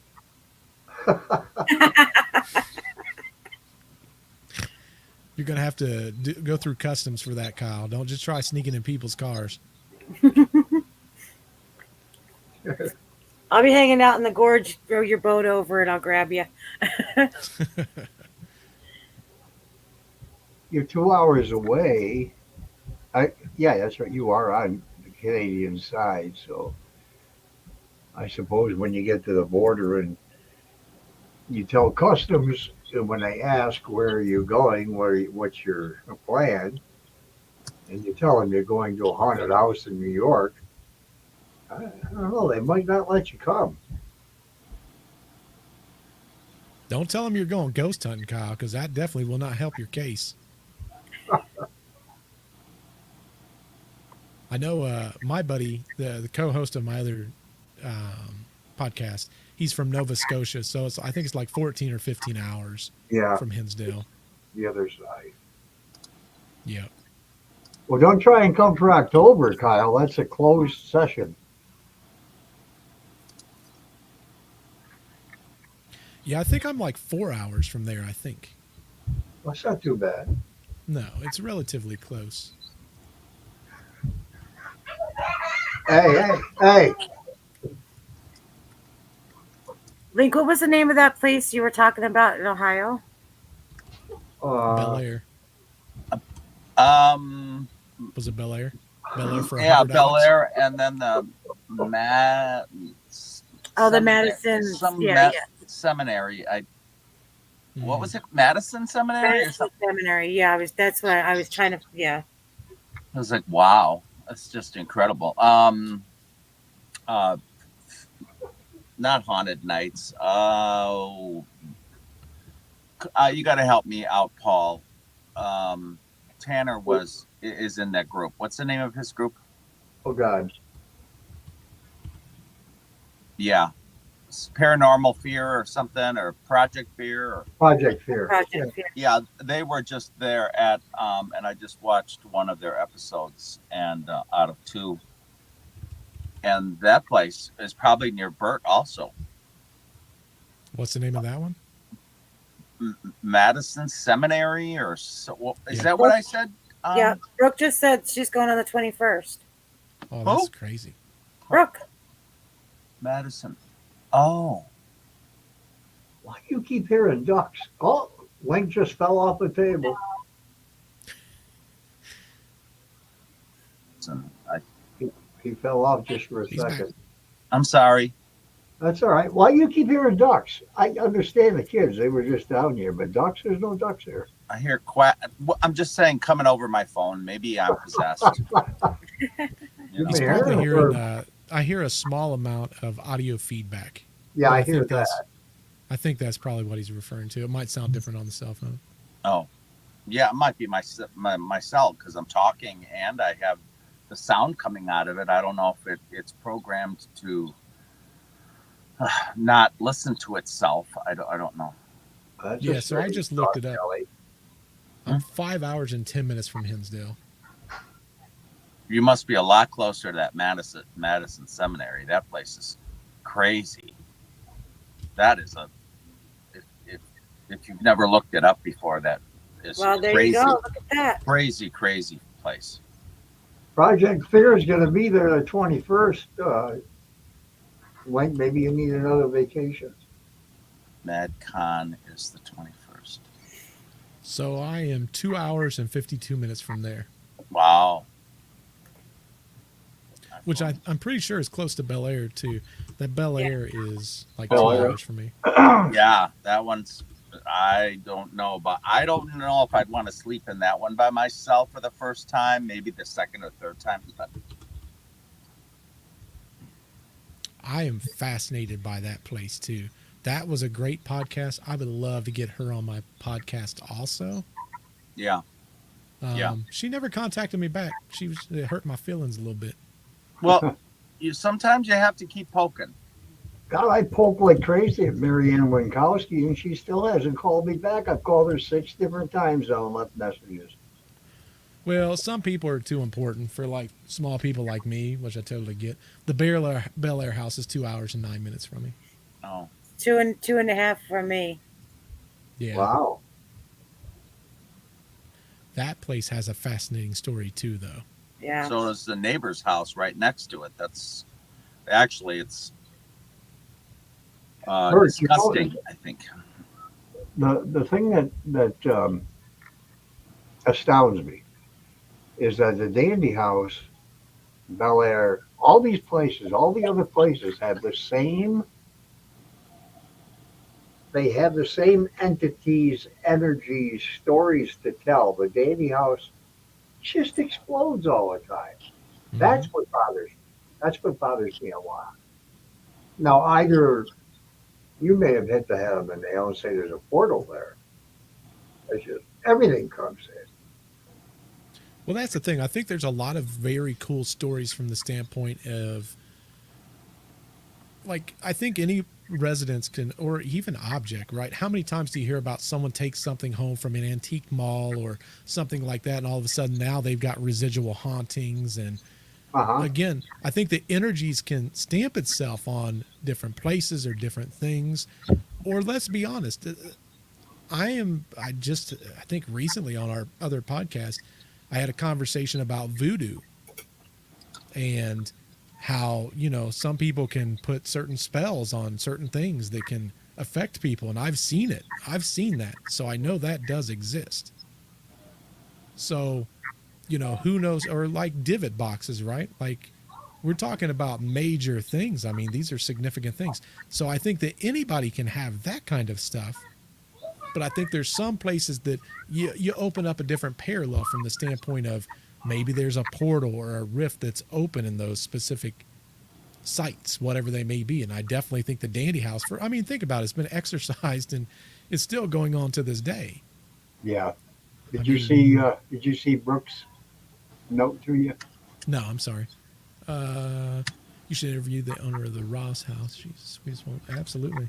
I'm just giving my little list. Hey, this is the best part of this podcast so far. This podcast experience. I'm getting all kinds of places.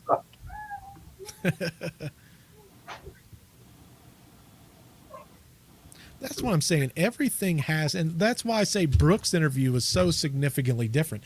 Every podcast that I did and every interview that I did was around spooky and scary and this haunting negative energy and stuff like that. So When I sat down with Brooke, I just kind of expected it to be exactly the same.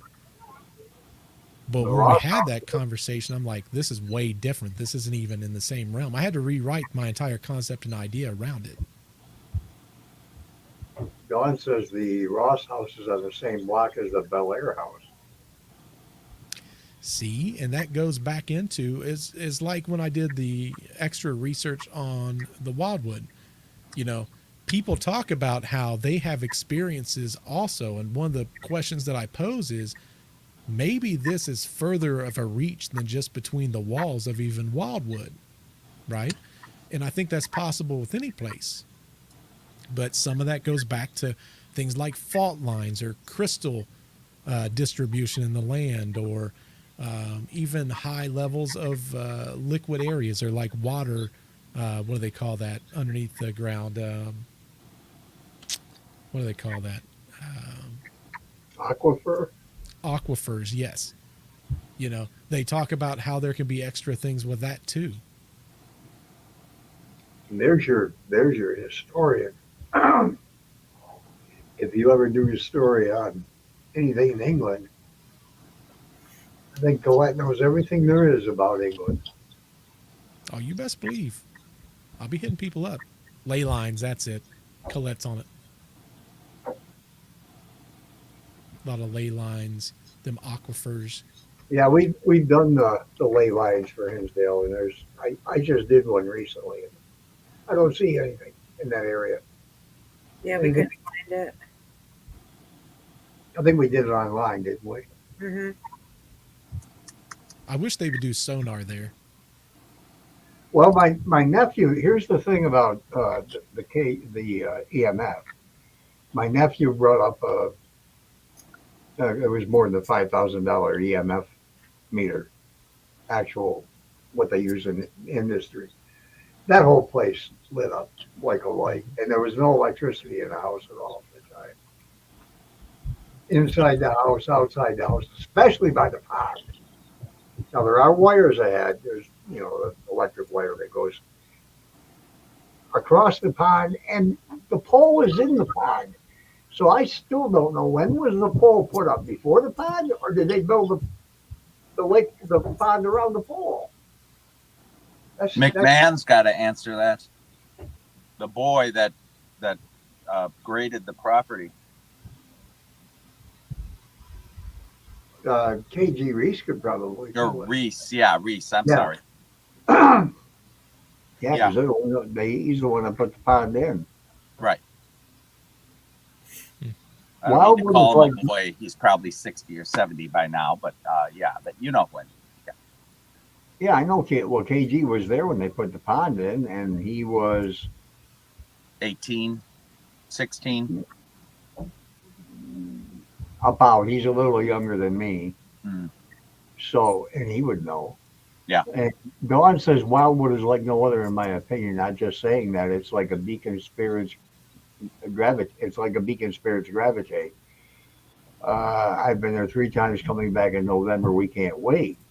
See, now that's why I'm kind of excited about that place, because I've never been there and I don't go anywhere. I'm not a paranormal. I don't invest. I should say I'm not an investigator. I'm stuck with the house because I've been stuck with the house for 50 years. 51. Coming on 52. Well, one of the things that I told Link was I think that everyone should get out and kind of adventure everywhere. And like I said, I know you have a love-hate with that place, but I think it would do you good to see perspectives from different locations also. Oh, I'm definitely looking forward to it, Bert. And I do want to be alone, 100% alone for a couple hours. I want to go. I want to be alone on each floor. I want to be alone in the basement. I want to sleep in the bathtub, or attempt to sleep if we're going to sleep that night, because we'll be going from there right to the Dandy house. So who the hell knows what's going to happen?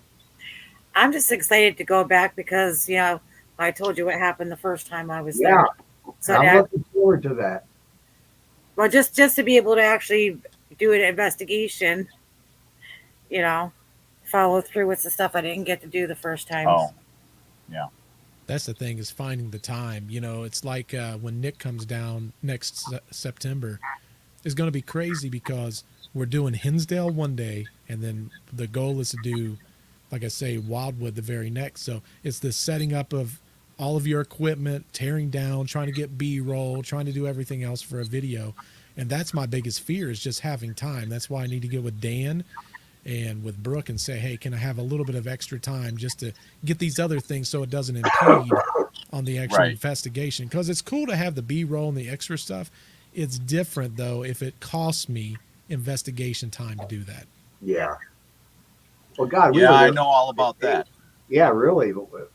Link and Kim and Link and I were there 5 days, and even with all that time, we did not get the time to investigate what we want. We rarely do.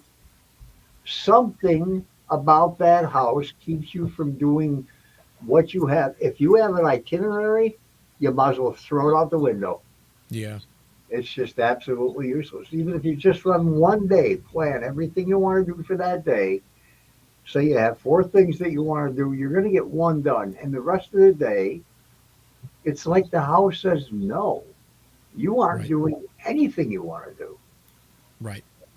It's weird. I don't understand it. If I'm going to sit down and play rummy for an hour, and then 2 hours later, we're going to watch a movie, it normally happens. But at that house, it's not going to happen. Well, and it's kind of like, for me, what I'm thinking about even is like, let's use, for example, I don't think it'll be a big deal at Hinsdale or the Dandy House. I think it'll be a bigger problem at Wildwood. And the reason for that is, I'm going to be running XLR cables to each room. Oh, shit. And Well, then yeah. I've got to make sure it's safe to where when we're walking around there, we're not tripping on wires. So I've got to put down safety precautions. Well, heck, I mean, think about how much time that's going to take. And it's such a large, massive location. We're talking hundreds of feet of Yeah. XLR cable. But some people will say, well, just take the easy route on that. Okay, well, now I'm cutting corners. And what does that cost me in the long run? Exactly. Yeah.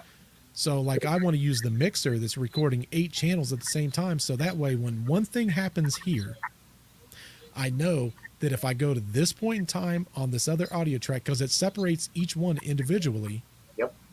I'll be able to hear, is that sound there? And if not, then I can kind of triangulate where that sound's specifically coming from. Well, see, that's what Link. When Link sets his cameras up, he has 16 cameras set up. Yes. 16 in a very dinky little house. And now you've got Wildwood. It's got 3 floors and a basement. Right. You're gonna have it's gonna look like spaghetti in there. Correct. The kitchen at the Dandy House, when Link is running wires, Oh you my can't God. find the walls. It's nothing but wires everywhere in the kitchen. Yeah, Yeah. for sure. I don't want to use wireless. No. It's bad enough with the wired ones. That what the house does, they'll be, because I upload a video. I try to every day of when I was there, and you'd be shocked at how there's gaps of time where there's no reason that time these 4 videos should be missing a 30-minute or an hour. There's no reason they should be missing. They aren't missing when I use it at my place, but when I go there, electronics, I've been told a lot of electronics mess up at the Dandy House, and the video that I bring back is always less than I think I'm going to get, because there's banks of time when a camera will just not record for an hour or 5 hours straight.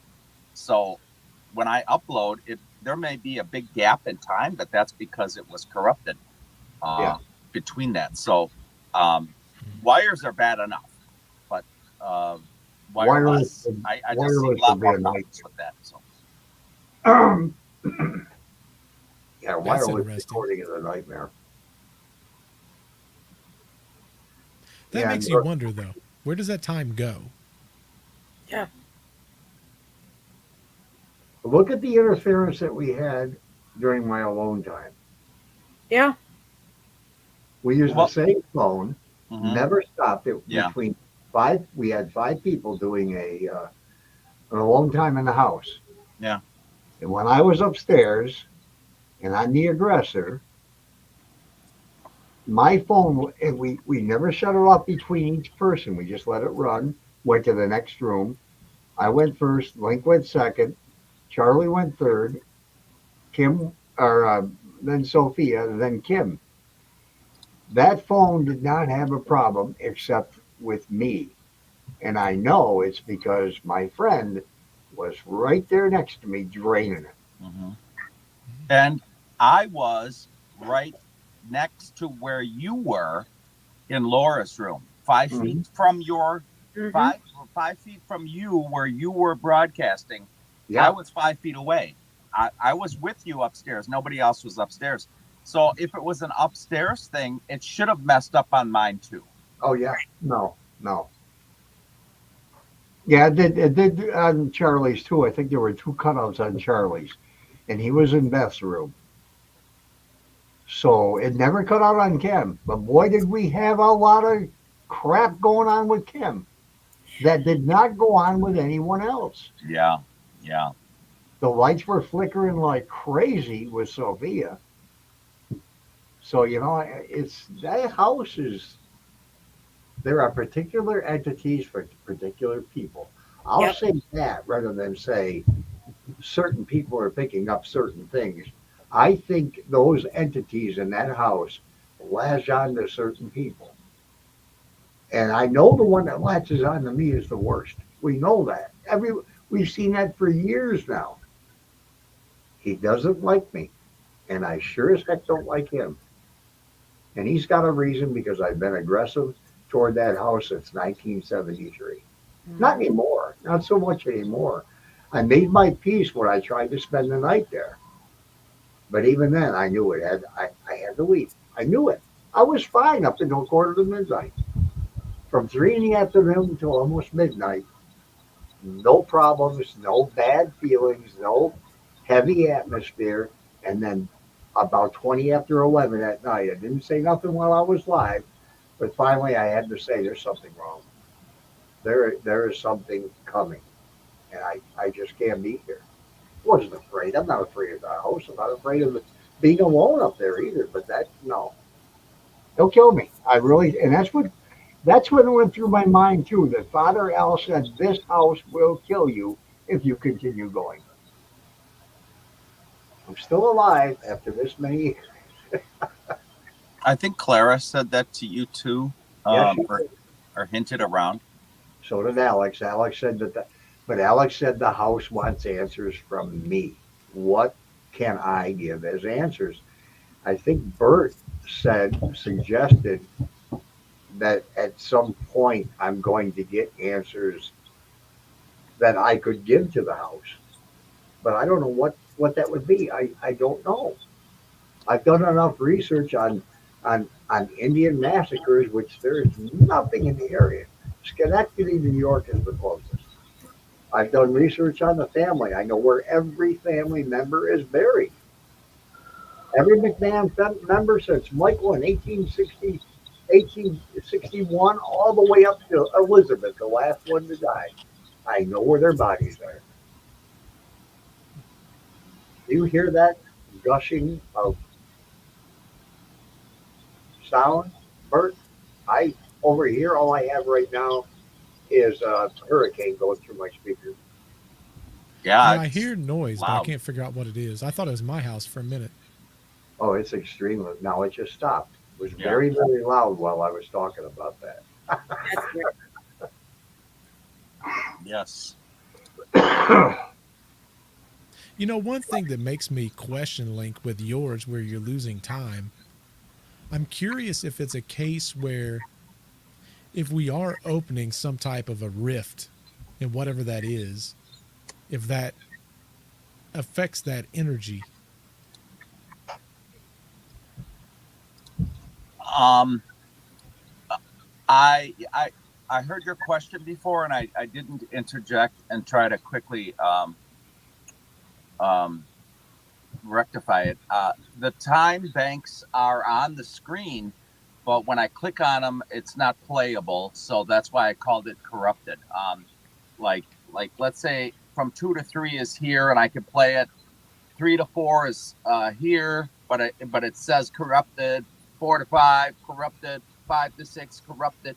The boxes are there to click on, and I hear that there's software that might be able to, if you put those in some kind of software, they might be able to get something out of it. But I don't know what that software is, and I've never tried it. But it's frustrating that there's banks of time when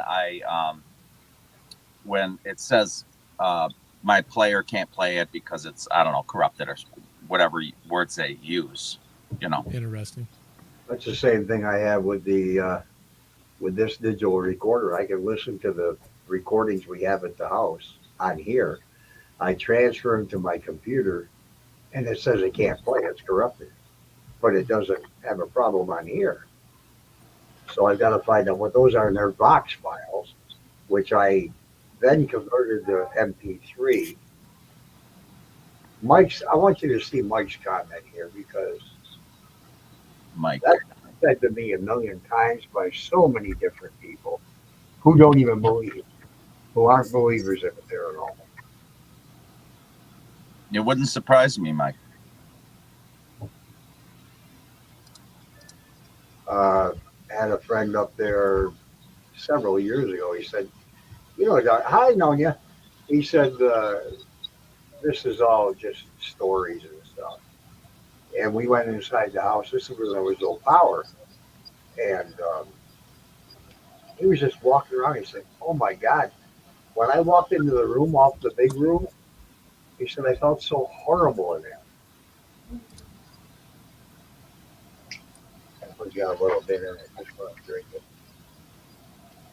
What room? What room off the big room? Mike's room? Mary's room. Oh, Boy, did you need any money? Did you need money? All right. Here comes that rush of air again. I know at the picnic, I remember Mike smoking a cigar, Yep. and I had to ask him, because when I had first gone up to the giving tree, there was no cigar there. When I had gone up after with my friend Amy and Stephanie, and we walked up to the tree, lo and behold, now there's a cigar on the ground in front of the tree, and it like literally just like out of nowhere, it was in its spot, started rolling towards us. I literally Oh, yeah. Yeah. and I had to message Mike, and I'm like, did you leave a cigar up at the tree? And he's like, no.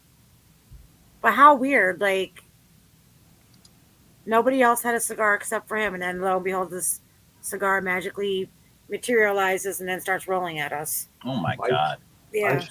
I'd still like to know what that darkness was that ran toward Lori's house as we were going up the hill that night. Oh, I know, you like literally. Paul went into protector mode. Like he literally just wrapped his arm around me and pushed me behind him. Yeah, so I have no idea what that was. It wasn't a deer, I know that, and it wasn't a bear. But I know it wasn't, and it was as big as either of those. But that really freaked me out, because I've only seen one, I'll say the words, shadow figure up there. Tina and I both watched it go from one side of the driveway to the other, from where the big barn is now, big garage. It went from the house to where that garage is now, and then back to the house. That was freaky. That was freaky. And that's what it kind of looked like up there. Mm-hmm. And I don't know. I don't see those things. I generally don't.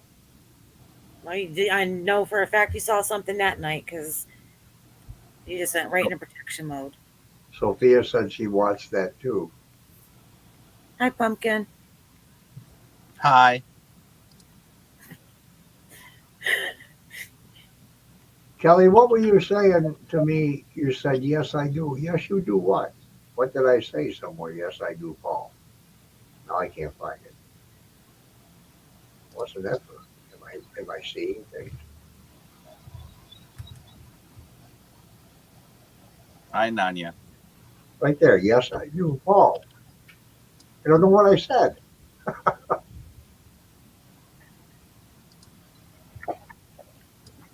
Yeah, I don't like Danya. I don't even want her to be in here. She lives in Hinsdale and she never comes up when we're there. She's 5 minutes away. She's I want to scared. get her, I want to get her up there and close her in Mary's room. I'll hold the door shut. You can't. There's no doorknob, you knob.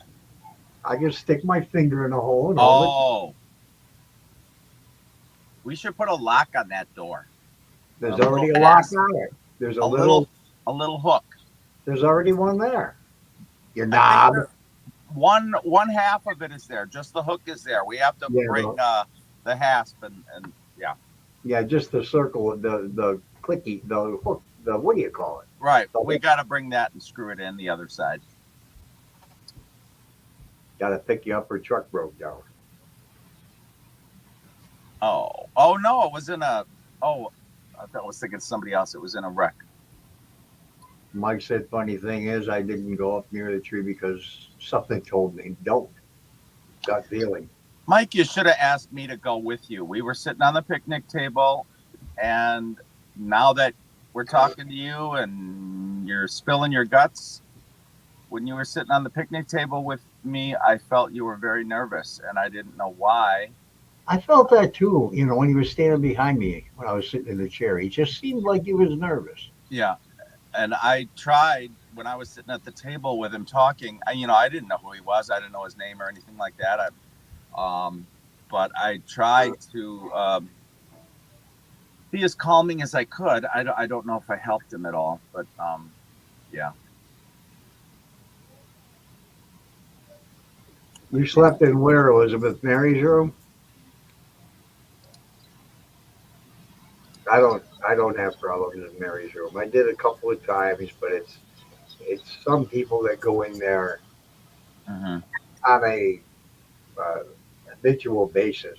They have trouble. Sophia, the first time she went to the house, that's the only place she had a problem. Immediately.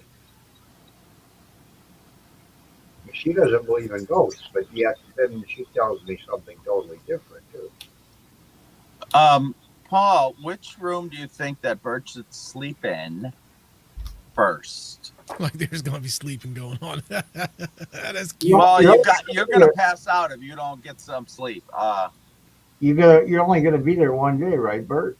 Oh, just one. Okay. I'm sorry.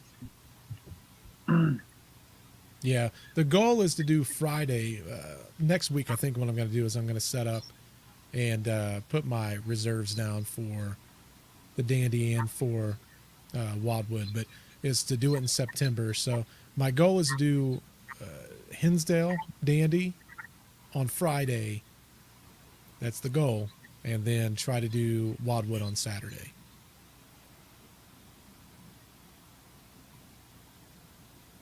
Huh. That's a plan. It's very aggressive. Yes, it is. Oh boy. To lay your head down, I don't know whether you'll sleep or not, but I think I would suggest doing it in the master bedroom. Oh God.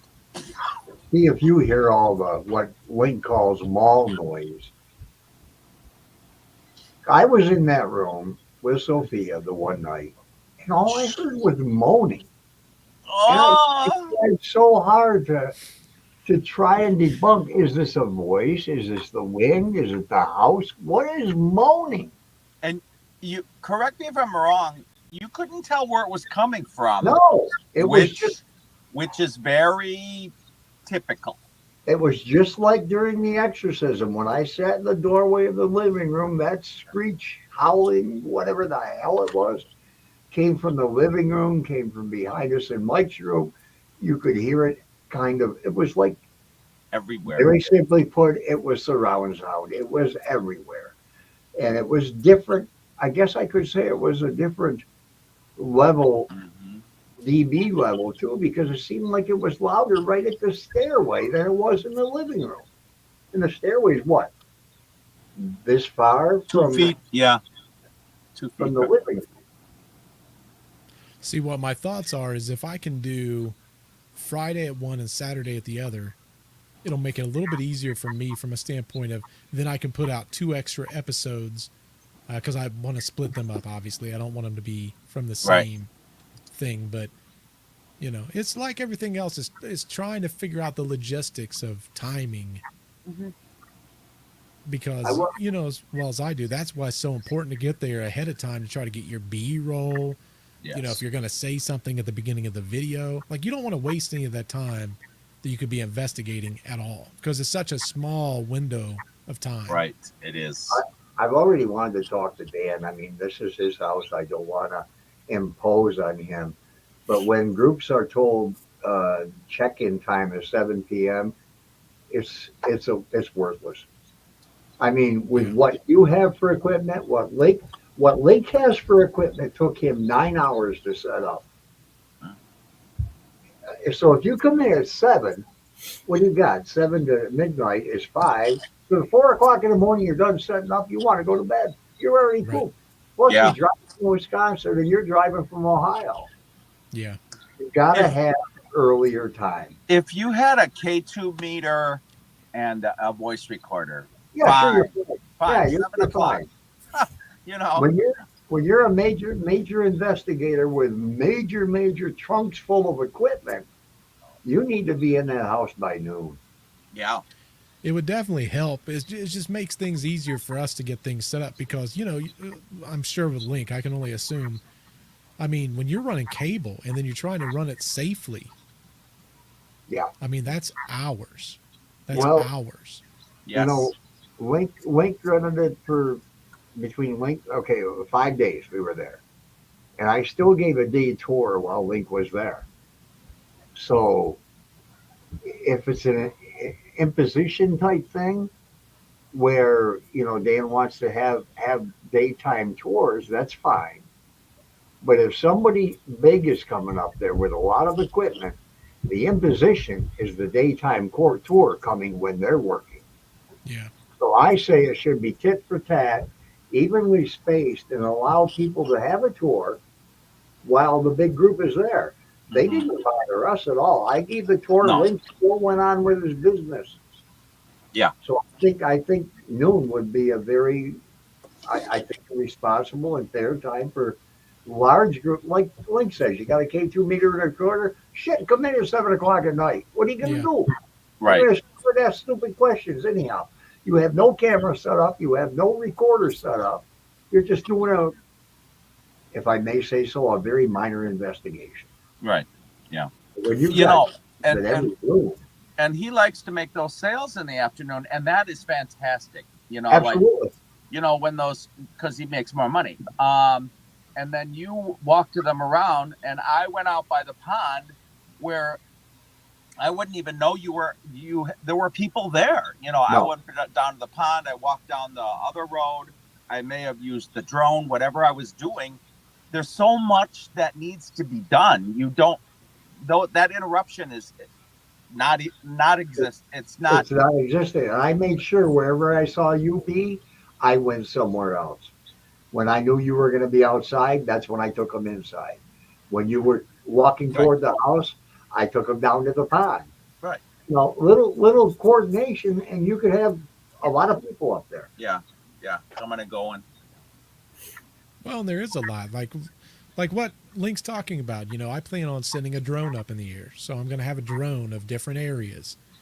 Not only that, but taking like video of like the drive to the location from a standpoint of, hey, these are paths that's been taken. Like I've already got the concept and idea in my head of how I'm going to build the entire story. Doesn't mean it won't completely change when I get there, because though it is an investigation, no one's going to tune into it for an investigation. They're going to tune in it for the story, the hook. Yeah. And that's where all that B-roll comes in. Yeah. And that's why it's so important. Yeah. Make sure you look at Google Maps too, Bert, of the area. And then I or Link, either one of us. Okay, but first you'll have to unlock your device.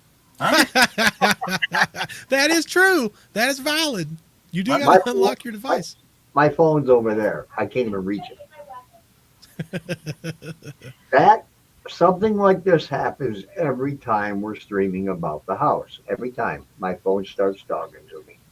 That's What crazy. what did it say? I couldn't hear what it was It yakking said about. okay, but you'll first have to unlock your device. Okay to what? What are you Oh my talking? God. You said the G word, What did I say? Google. Oh, Oh, Google. Do I have to Yeah. say anything to maybe. you too?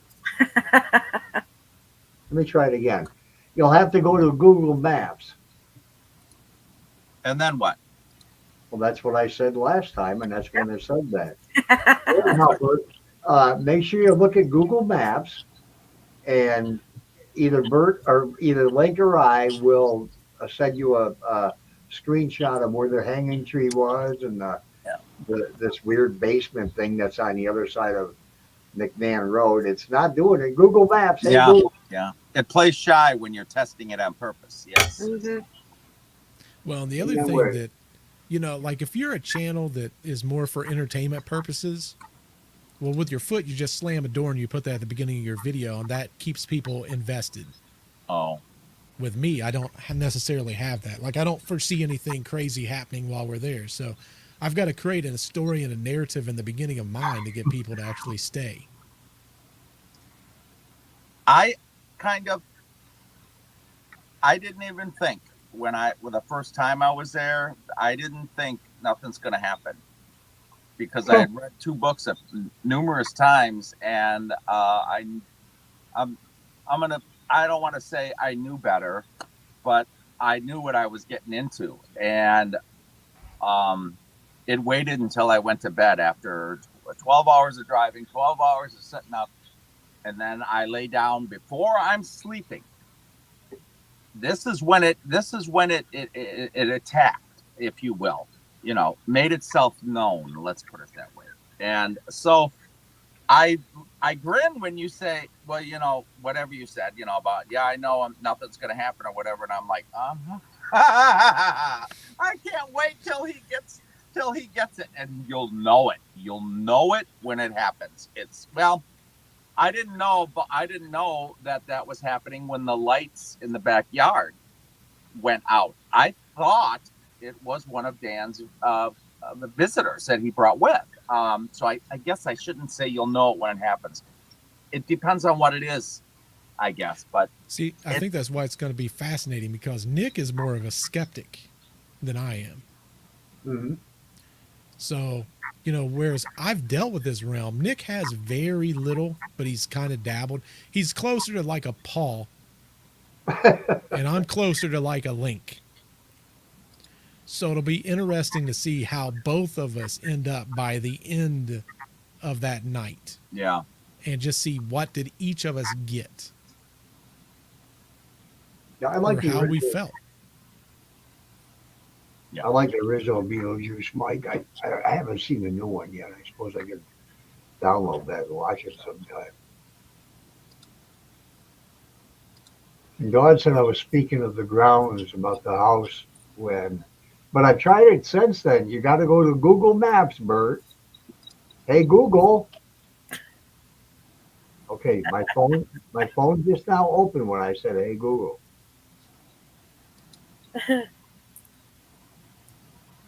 She's not talking back to me.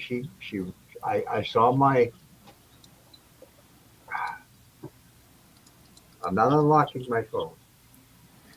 Hey, Google. There she is. So I was talking about Google Maps, and you have to look them up.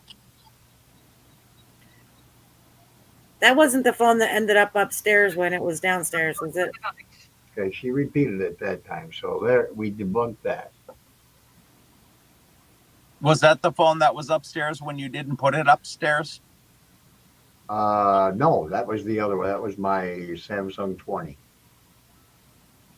Now, something Okay, interesting, Paul, at the end of this stream, replay the stream on your TV and have your phone next to it and see if it reacts from that same comment that you gave earlier. Okay.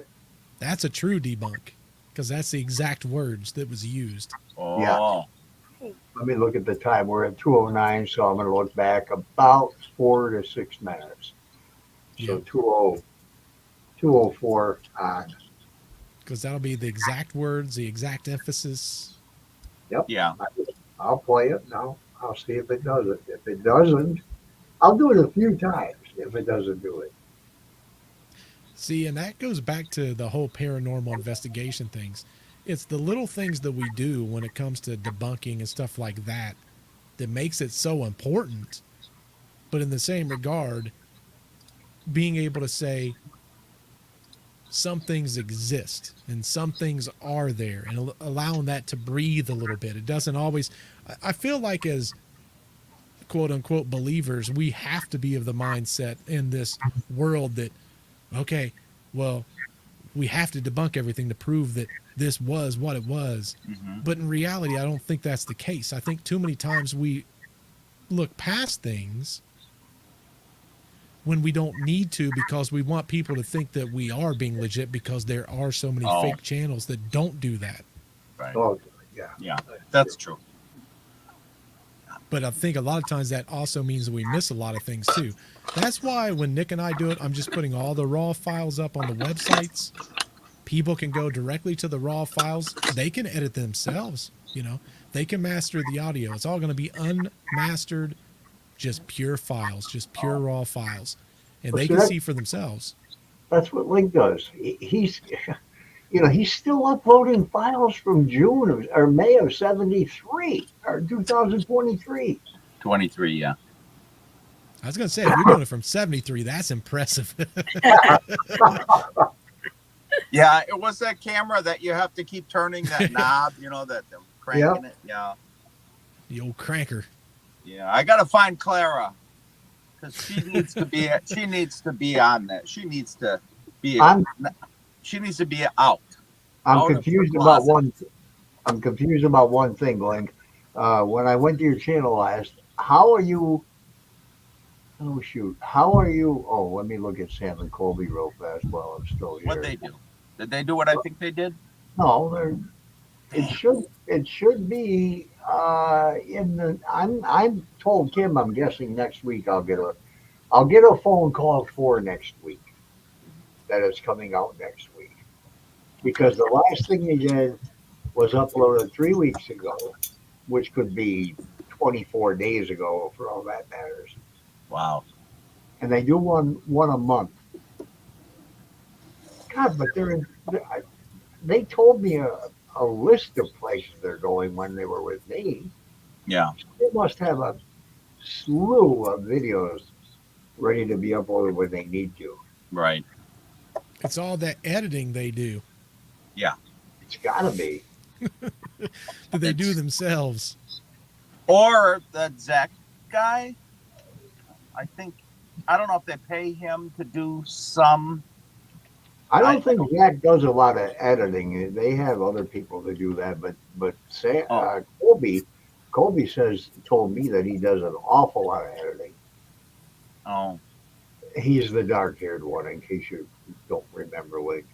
I can tell you this much. If Deceptive Reality or Retraced Echoes pops off, Bert will not be doing editing anymore.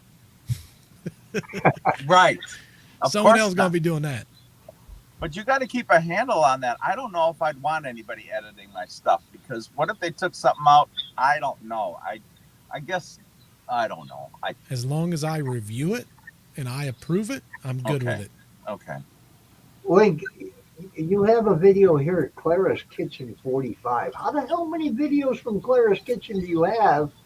Some I have 55, 60 hours worth in the time I was there. Some I'll only get 40 because of those banks of those hours that were corrupted. All right. So I do what I can. Is those These videos are- going into a recorder? Is those video feeds coming in from the cameras? Are those going into like a DVD or a DVR? DVR, yeah. DVR, yeah. Why do you ask? I was just curious how your setup was. Oh, yeah. I mean, these are raw videos. Every one of them are raw videos. Right. That's And when I get the time to watch one, I put the timestamps in it. I can't believe what's on some of these videos. I wish know. I had the time to watch them thoroughly because on one video, one hour video, there were 26 timestamps I put in there of things that shouldn't be happening. And There's Paul is the most frugal that I know. I don't know anybody so frugal as Paul, and he wouldn't bother because he knows the house makes noise and this and that, and he's got the years and the background to actually to do this with credibility, to mark things that don't belong or mark odd occurrences. Paul's got. I'll even Paul's put in got. the time. I'll even put in the timestamp that I think this is the refrigerator clicking on. But even that, most of the time, I don't put that in there anyhow because I Right. know it's the refrigerator. But when you're not in the house, you and Right. Marty were complete. Everybody was gone. I know that because Right. you came in, and I'm watching the video, and I'm not watching anything. I listen to the video, I listen to it, and then I'll go back through it again at a higher speed and watch the small Oh, the small video that you can see as it's going by right. and The watch the blips. deviation. But when you hear a huge bang in the kitchen, nothing should be moving. Right. It's not the sump pump, which we know that sounds perfectly. It's not the refrigerator nor the microwave. There's nothing else going. Nothing else in the house is electronic. What Right. the hell? Bang! You're like somebody took a chunk of wood and just threw it against the wall. Right. Right. Or a dresser fell over or something crazy, or Yeah, that's exactly how loud some of those things are. well, on your voice recorder that I have a feeling you haven't gotten to, we heard doors creaking. I don't know if it was marbles rolling, but you only listened to an hour or so, and there was so much noise when we went to dinner. It was crazy, and this was creaks like in the movies. Yeah, I can't even make that noise, but it's a creaking sound of a door, and I don't know of any doors that even make that noise there. It's on track 24 on here. On their little And I checked all the doors in the house. We know how many doors there are. There's the basement door. It doesn't squeak. There's the bathroom door. It doesn't squeak. The only door that squeaks a little teeny bit, believe it or not, is Mary's door. And this squeaking that was going on was insane. You could hear right. it this way and then squeak back the other way. I don't know. We checked the cupboard doors too. Oh, Nothing yeah. squeak. That house likes to make noises that we recognize. Or really small, really large things falling over. But then we go back in and there's nothing there. Right. But we've taken it for granted. Just like the night when we were upstairs and you said to me, "Did you hear that loud crash?" I said, "Yeah, it was really loud too, but we just kept going on setting up equipment." And I was being sarcastic as usual. I'm like, oh, I suppose we're supposed to scream. Oh my God. But we just kept on doing, we were getting ready to go to bed again. When we're going to bed, it likes to come out and play. Yeah, I think what it is, Link, is when we're going to bed and we have those lulls of quiet, that's when we hear it. If we were quiet all the time, you're going to hear it all the time. Okay. All right. I really think so. But I do believe they also bother us in the house when we go to bed. Just like I said, in a nasty way, they wait until we settle down and then, okay, let's go, you know what, with them. Right. Right. Seems like that happens every stinking time we're there. And we, Paul and I have had such good times in that house, laughing and just a blast. And then all of a sudden, something interjects, and it's like, nope, no more fun. Yeah, that's exactly what it's like. Yeah. Yep. I saw that happen on the porch. Yeah, Oh, Just out of nowhere. the house does. I think the house does have a way. Something, some energy in that house has a way of pitting people against each other too. Because there are times when I really think if one of us didn't walk away, we we'd be at it physically. I really think the house tries to pit Link and I against each other. I mhm. think it's done it with Tina too. But there was one day, and Kim was there. No, Kim wasn't there. Nancy was there, and Nancy was Sophia was there. there. I was ready to go outside and grab him by his throat, and I knew the house was doing it. And I didn't believe him when he said the house is making me antsy or God. One night he was so agitated. He was holy cow! I couldn't believe the agit, and there was nothing going on. Everybody was happy and doing this and doing that, and he just suddenly turned into Dr. Jekyll, Yeah. Mr. Hyde. I'm sorry. Yeah, whichever. One of those monsters. Let's put it that way. Yeah, it's not. It's it's it's more. There's more to it than let's go investigate the dandy house. It I could be think a Colette, serious situation. I think Colette hit it on the head. I don't think the house lets you relax having fun. I know he doesn't. And it's so odd. It's so odd how this thing, this, I don't know if it's a person or if it's just, I don't know what it is. Mhm. But when he's mad, You know it. Yeah. I'm the target. My God, I, I, I think I honestly believe if I had spent the night, the 17th, the entire night, I'd have been in the hospital. I honestly, in my heart of hearts, believe that. It did not want me there anymore. I'm of the mindset that if it's residual or if it's a human intelligence haunting, it cannot do that much. I think it's got to be something otherworldly to have that kind of capability. Well, Tony Spera, to my face in the backyard, told me, Paul, what you're dealing with is demonic. And I told him I don't believe so. Then who am I to say? Who is he to say? You know, which one of us is right? But I try not to believe in demons. And I was raised Catholic, so if you have angels, you should have the other ones too. I just don't know. You There's know, so many layers though of it, right? So you do have the residual, you do have the human element, the intelligent part, and then there's it. Because who can put a name on it? Demon, elemental, whatever. It's to me it's it. And from the minute I walked into that house, disoriented, it was there. It was hiding in the background and I knew it was just waiting to pounce. You'll definitely feel it. that's that's exactly how I felt that night. All night, all day and all night, I felt fine. I felt happy. I was so happy to be there on the 50th anniversary of meeting Clara and Phil and the kids.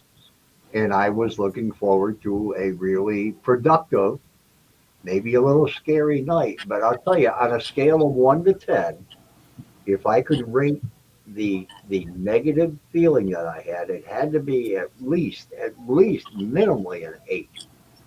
Mhm. I knew it was bad. When I smelled the perfume, and that I will never forget. That is a highlight for me. That one little incident. That one little incident. When I smelled that, I was ecstatic. I was happy. I almost felt like I was going to be in tears because of it. And then when I went into and checked the basement door and came back out, mentioned the light switch on the wall, it doesn't have a light connected to it. When I turned around toward the stairway, I felt a in between good and bad feeling and said, I'm not alone. Wow, I just got chills from that. That shouldn't chill me. And that can happen to you, Bert. But you've had a lot of experiences so far in your life, so I want you to know this.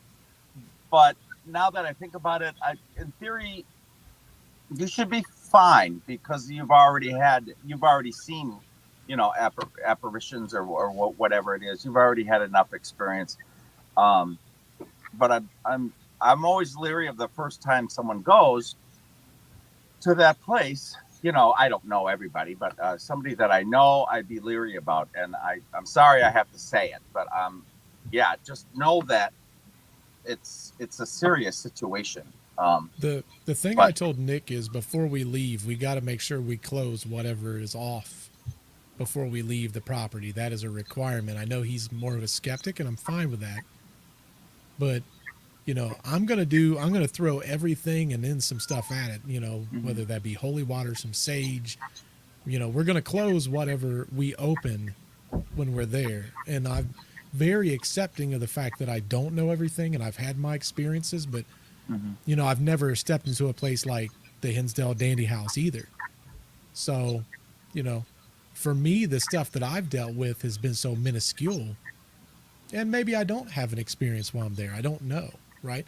I go in with the mindset that I'm not going to capture anything, and then I just let what happens. But I can assure you one thing: before we leave both locations, we will close out whatever we open. I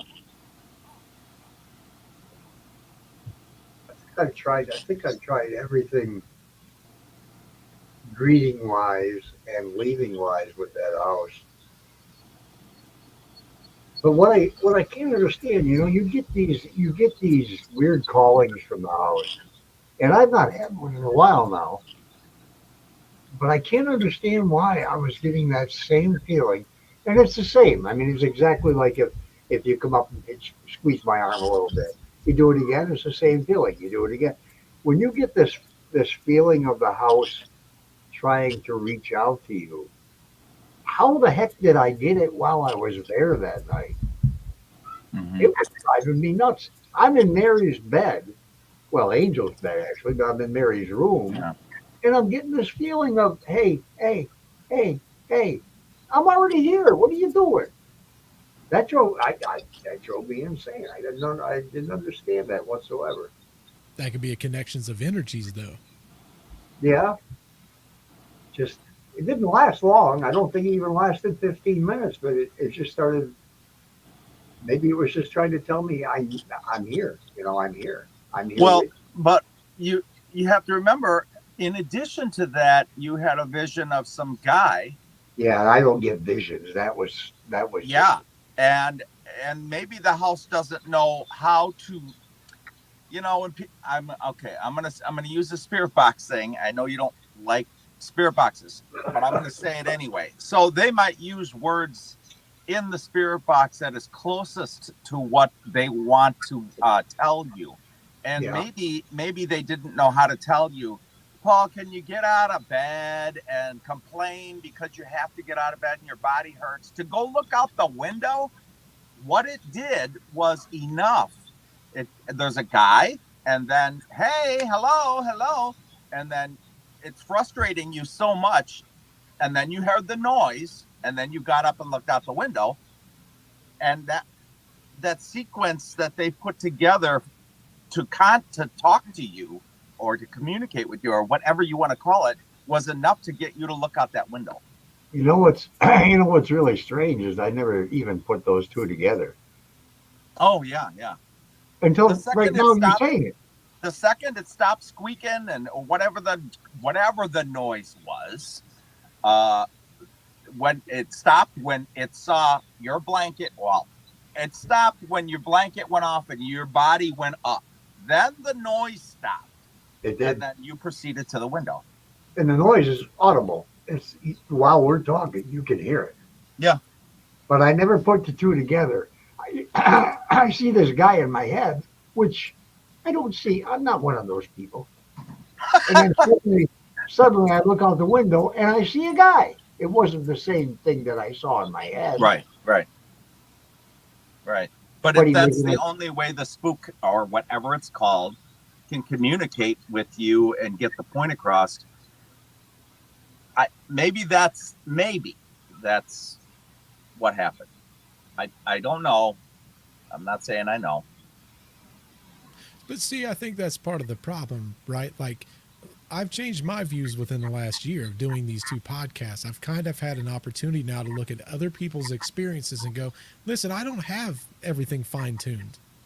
And I've not experienced what a lot of these people experience. But I've gotten to the point now to where, and I'm not saying this won't change a year from now, but I believe that every living thing on this planet has an energy and we're all interconnected in some facet. Mm-hmm. Now, much like different radios receive different signals, and how strong that signal is dependent on the radio. Each one of us has a receiver and we have a transmitter. mhm. And I think everyone's experience will be vastly different. And I think part of that is what we allow to come in, right? If we live by the constant stance of, okay, that wasn't that, or okay, that wasn't that, well, then you get into a mindset where you stop looking for some of those things that's kind of within those realms. Okay. And it makes it harder to piece some of that stuff together, is what I believe. And that's why it comes in handy to have multiple people to look at something and go, I understand what you're seeing, but have you looked at it from this point of view? That's the beauty of Nick and I, is I'll have a mindset, he'll have a mindset, and the truth is probably somewhere in the middle. Mm. Yeah. But it starts a conversation. Yeah. That's a true case of everything. You know? And Kyle said, for an exorcism to be successful, the priest has to have a great level of integrity, value of humility, and complete faith. Well, believe me, if with as close as Father and I became, and knowing his history, he fit all of those requirements 1,000%. The man was extremely devout in his religion, Mm-hmm. and he studied. Oh my God! I mean, if we really got sat down for the entire day and read his notes, Mm-hmm.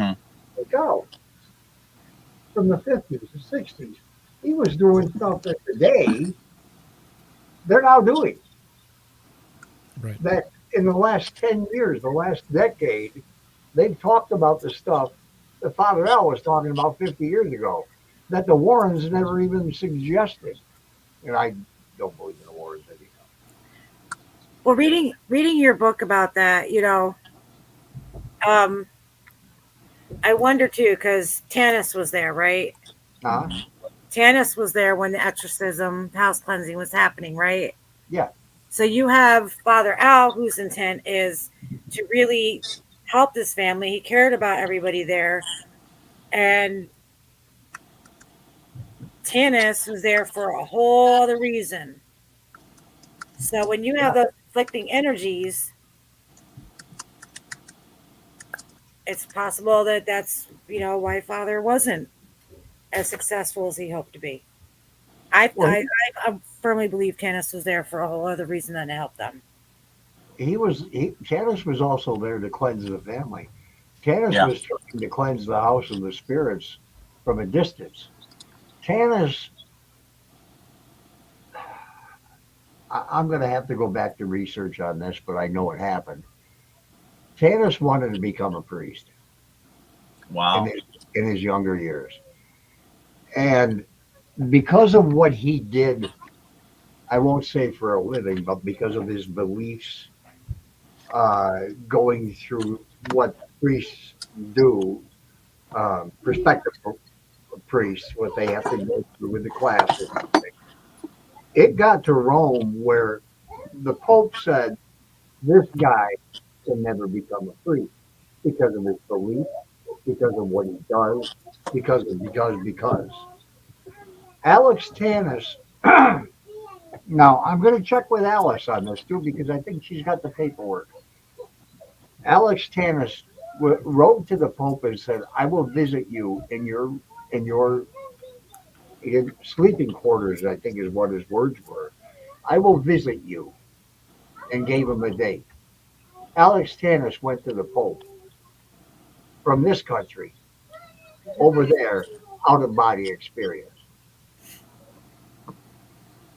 Now, I don't know how much proof or how much was written about this, or if it was in any way detailed, but I'm going to find out because that's something I knew about way back in '74.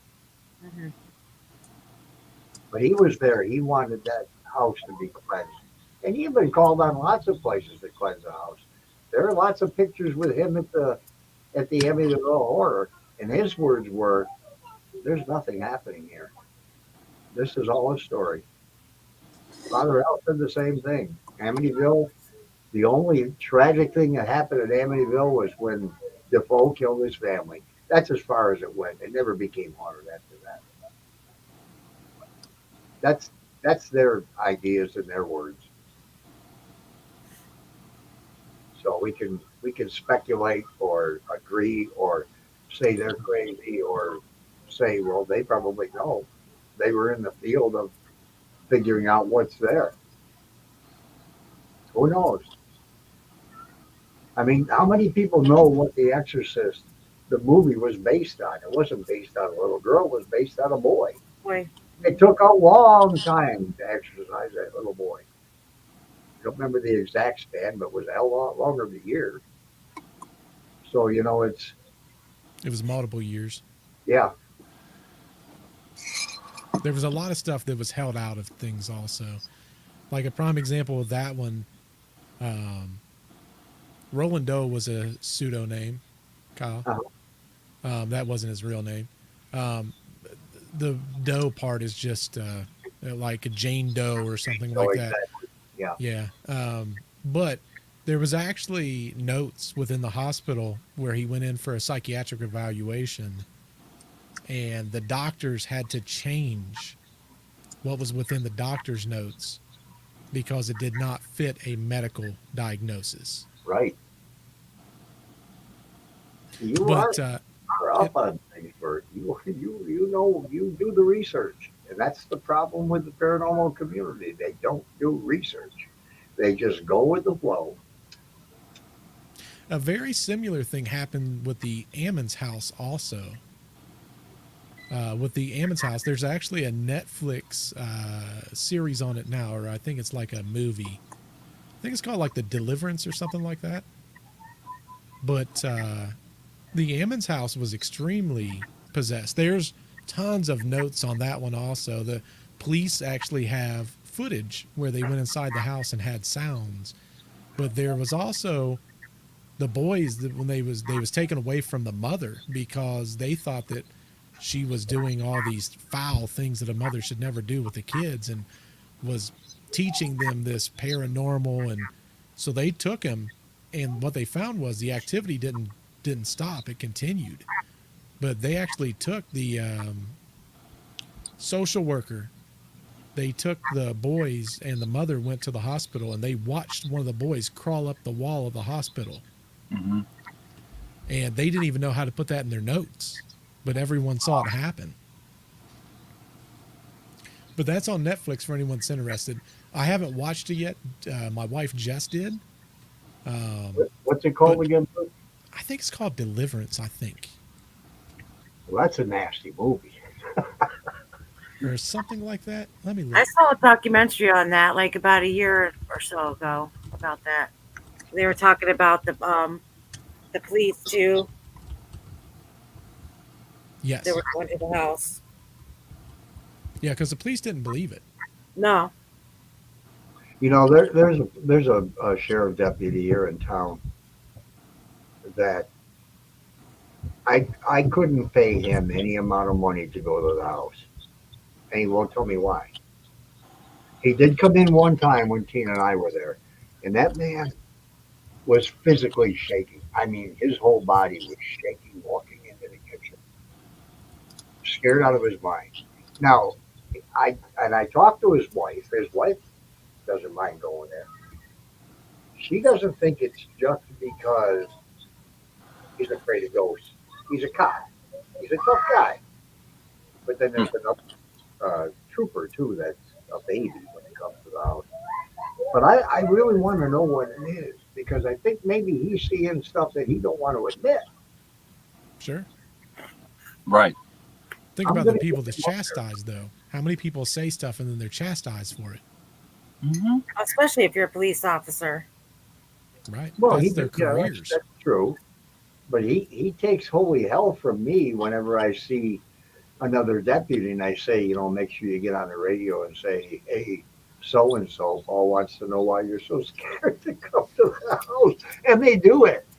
And I get some nasty, we're friends. I mean, I get some pretty tough messages from him in Messenger now and then. I haven't over the last year because I haven't bothered him. But same thing I used to do with Trooper, I almost said his name.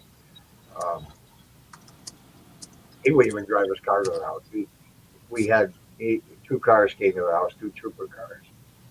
And we played a little joke on him while his car was parked in the driveway. He would not drive up the second time we called him. He left his car parked at the very beginning of McMahon and drove up with his partner in another car. Would not bring his car up there because he didn't want to take something home with him. Yeah. So, some guys are, no matter what your where you work or anything else, regardless of your vocation, just you become very scared of this stuff. Mindset. Scary stuff. I think it'd be really fascinating if there was actually stories out there, some of the stuff that police officers actually see that they cannot explain at all. Because I'm reading sure a that they book. see a lot of stuff. I'm reading Yeah. a book on it right now. I got a real good one for you. I've got a. There's more than one, and they were all sheriff deputies at different times, not working together. Salamanca, New York, where we're going to be. The little people, right up where the Red Garter restaurant used to be up on the hill. We used to play up there, and there's a story about very small people, not gremlins, not elves, not dwarves, and certainly not leprechauns. But one sheriff deputy, and he told us this himself. He said, "I'll tell you what, I have been asking for a transfer. I don't want to be in that town anymore." He was driving down the road, and there was a shorter person, not real short, but like 4'8" or something, walking down the road. And as he slowed down, as he approached him, the guy, the person, turned around and they had nothing but skin, no face. He said, rather than stop and examine, he hightailed it out of there. Crazy. That book I'm reading right now is 50 Real Ghost Stories of First Responders. It's wrote by a woman named Eve S. Evans. Comes very highly rated. Okay, 50. 50 Real Ghost Stories of First Responders. And it's everything from police officers to ambulance drivers to firefighters to you name it.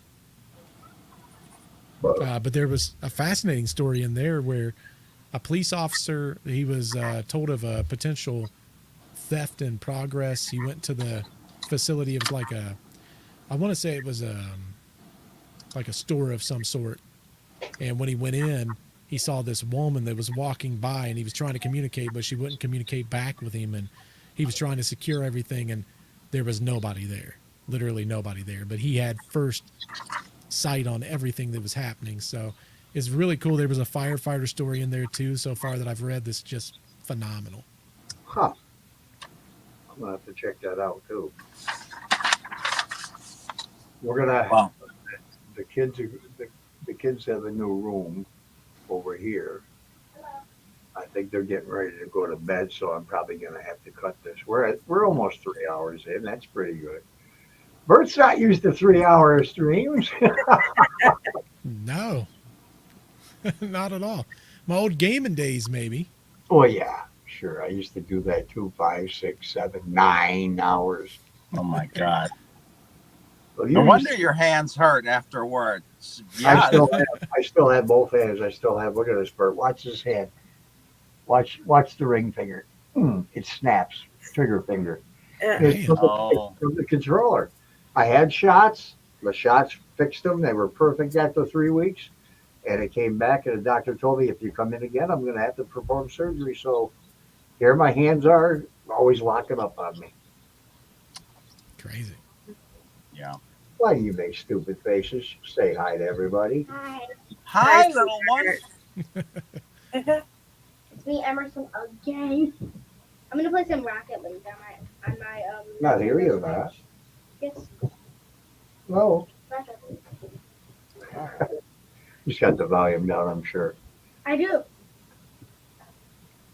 But I really appreciate Bert coming in. I don't know why we didn't do this a lot sooner. What are you yelling at me? I'm still waiting for the special guest. Are they going to show up or no? Really? Well, we could always have him again Oh yeah, yeah. because the story continues and there's so much. Dun, dun, That's dun. what, is incredible. There's so much information and there's not, Bigfoot has a site. Regardless of who believes Bigfoot or not, they have a site. It's a little bit controversial. People think one thing or another, but I don't know of a site similar to that where this ghost was seen, that ghost was seen, similar to the Bigfoot thing, or same with YouTube. I don't know. I mean, UFOs. I don't know if they have a site where. Oh, UFOs, yeah. God, there's so many channels. Tons and tons of channels. Yeah, but a site where you can log where you saw it, and then one site that just has all that Okay. pinpointed information. Yeah. Well, they have different ones that show different videos from Yugoslavia and Jamaica and everything else. They show that stuff. But what the heck was I going to say? But, yeah. There's that short-term memory just blew up in my head. Yeah, Bert has so much knowledge on things far beyond what most people that go to the Dandy House have. He's way beyond that.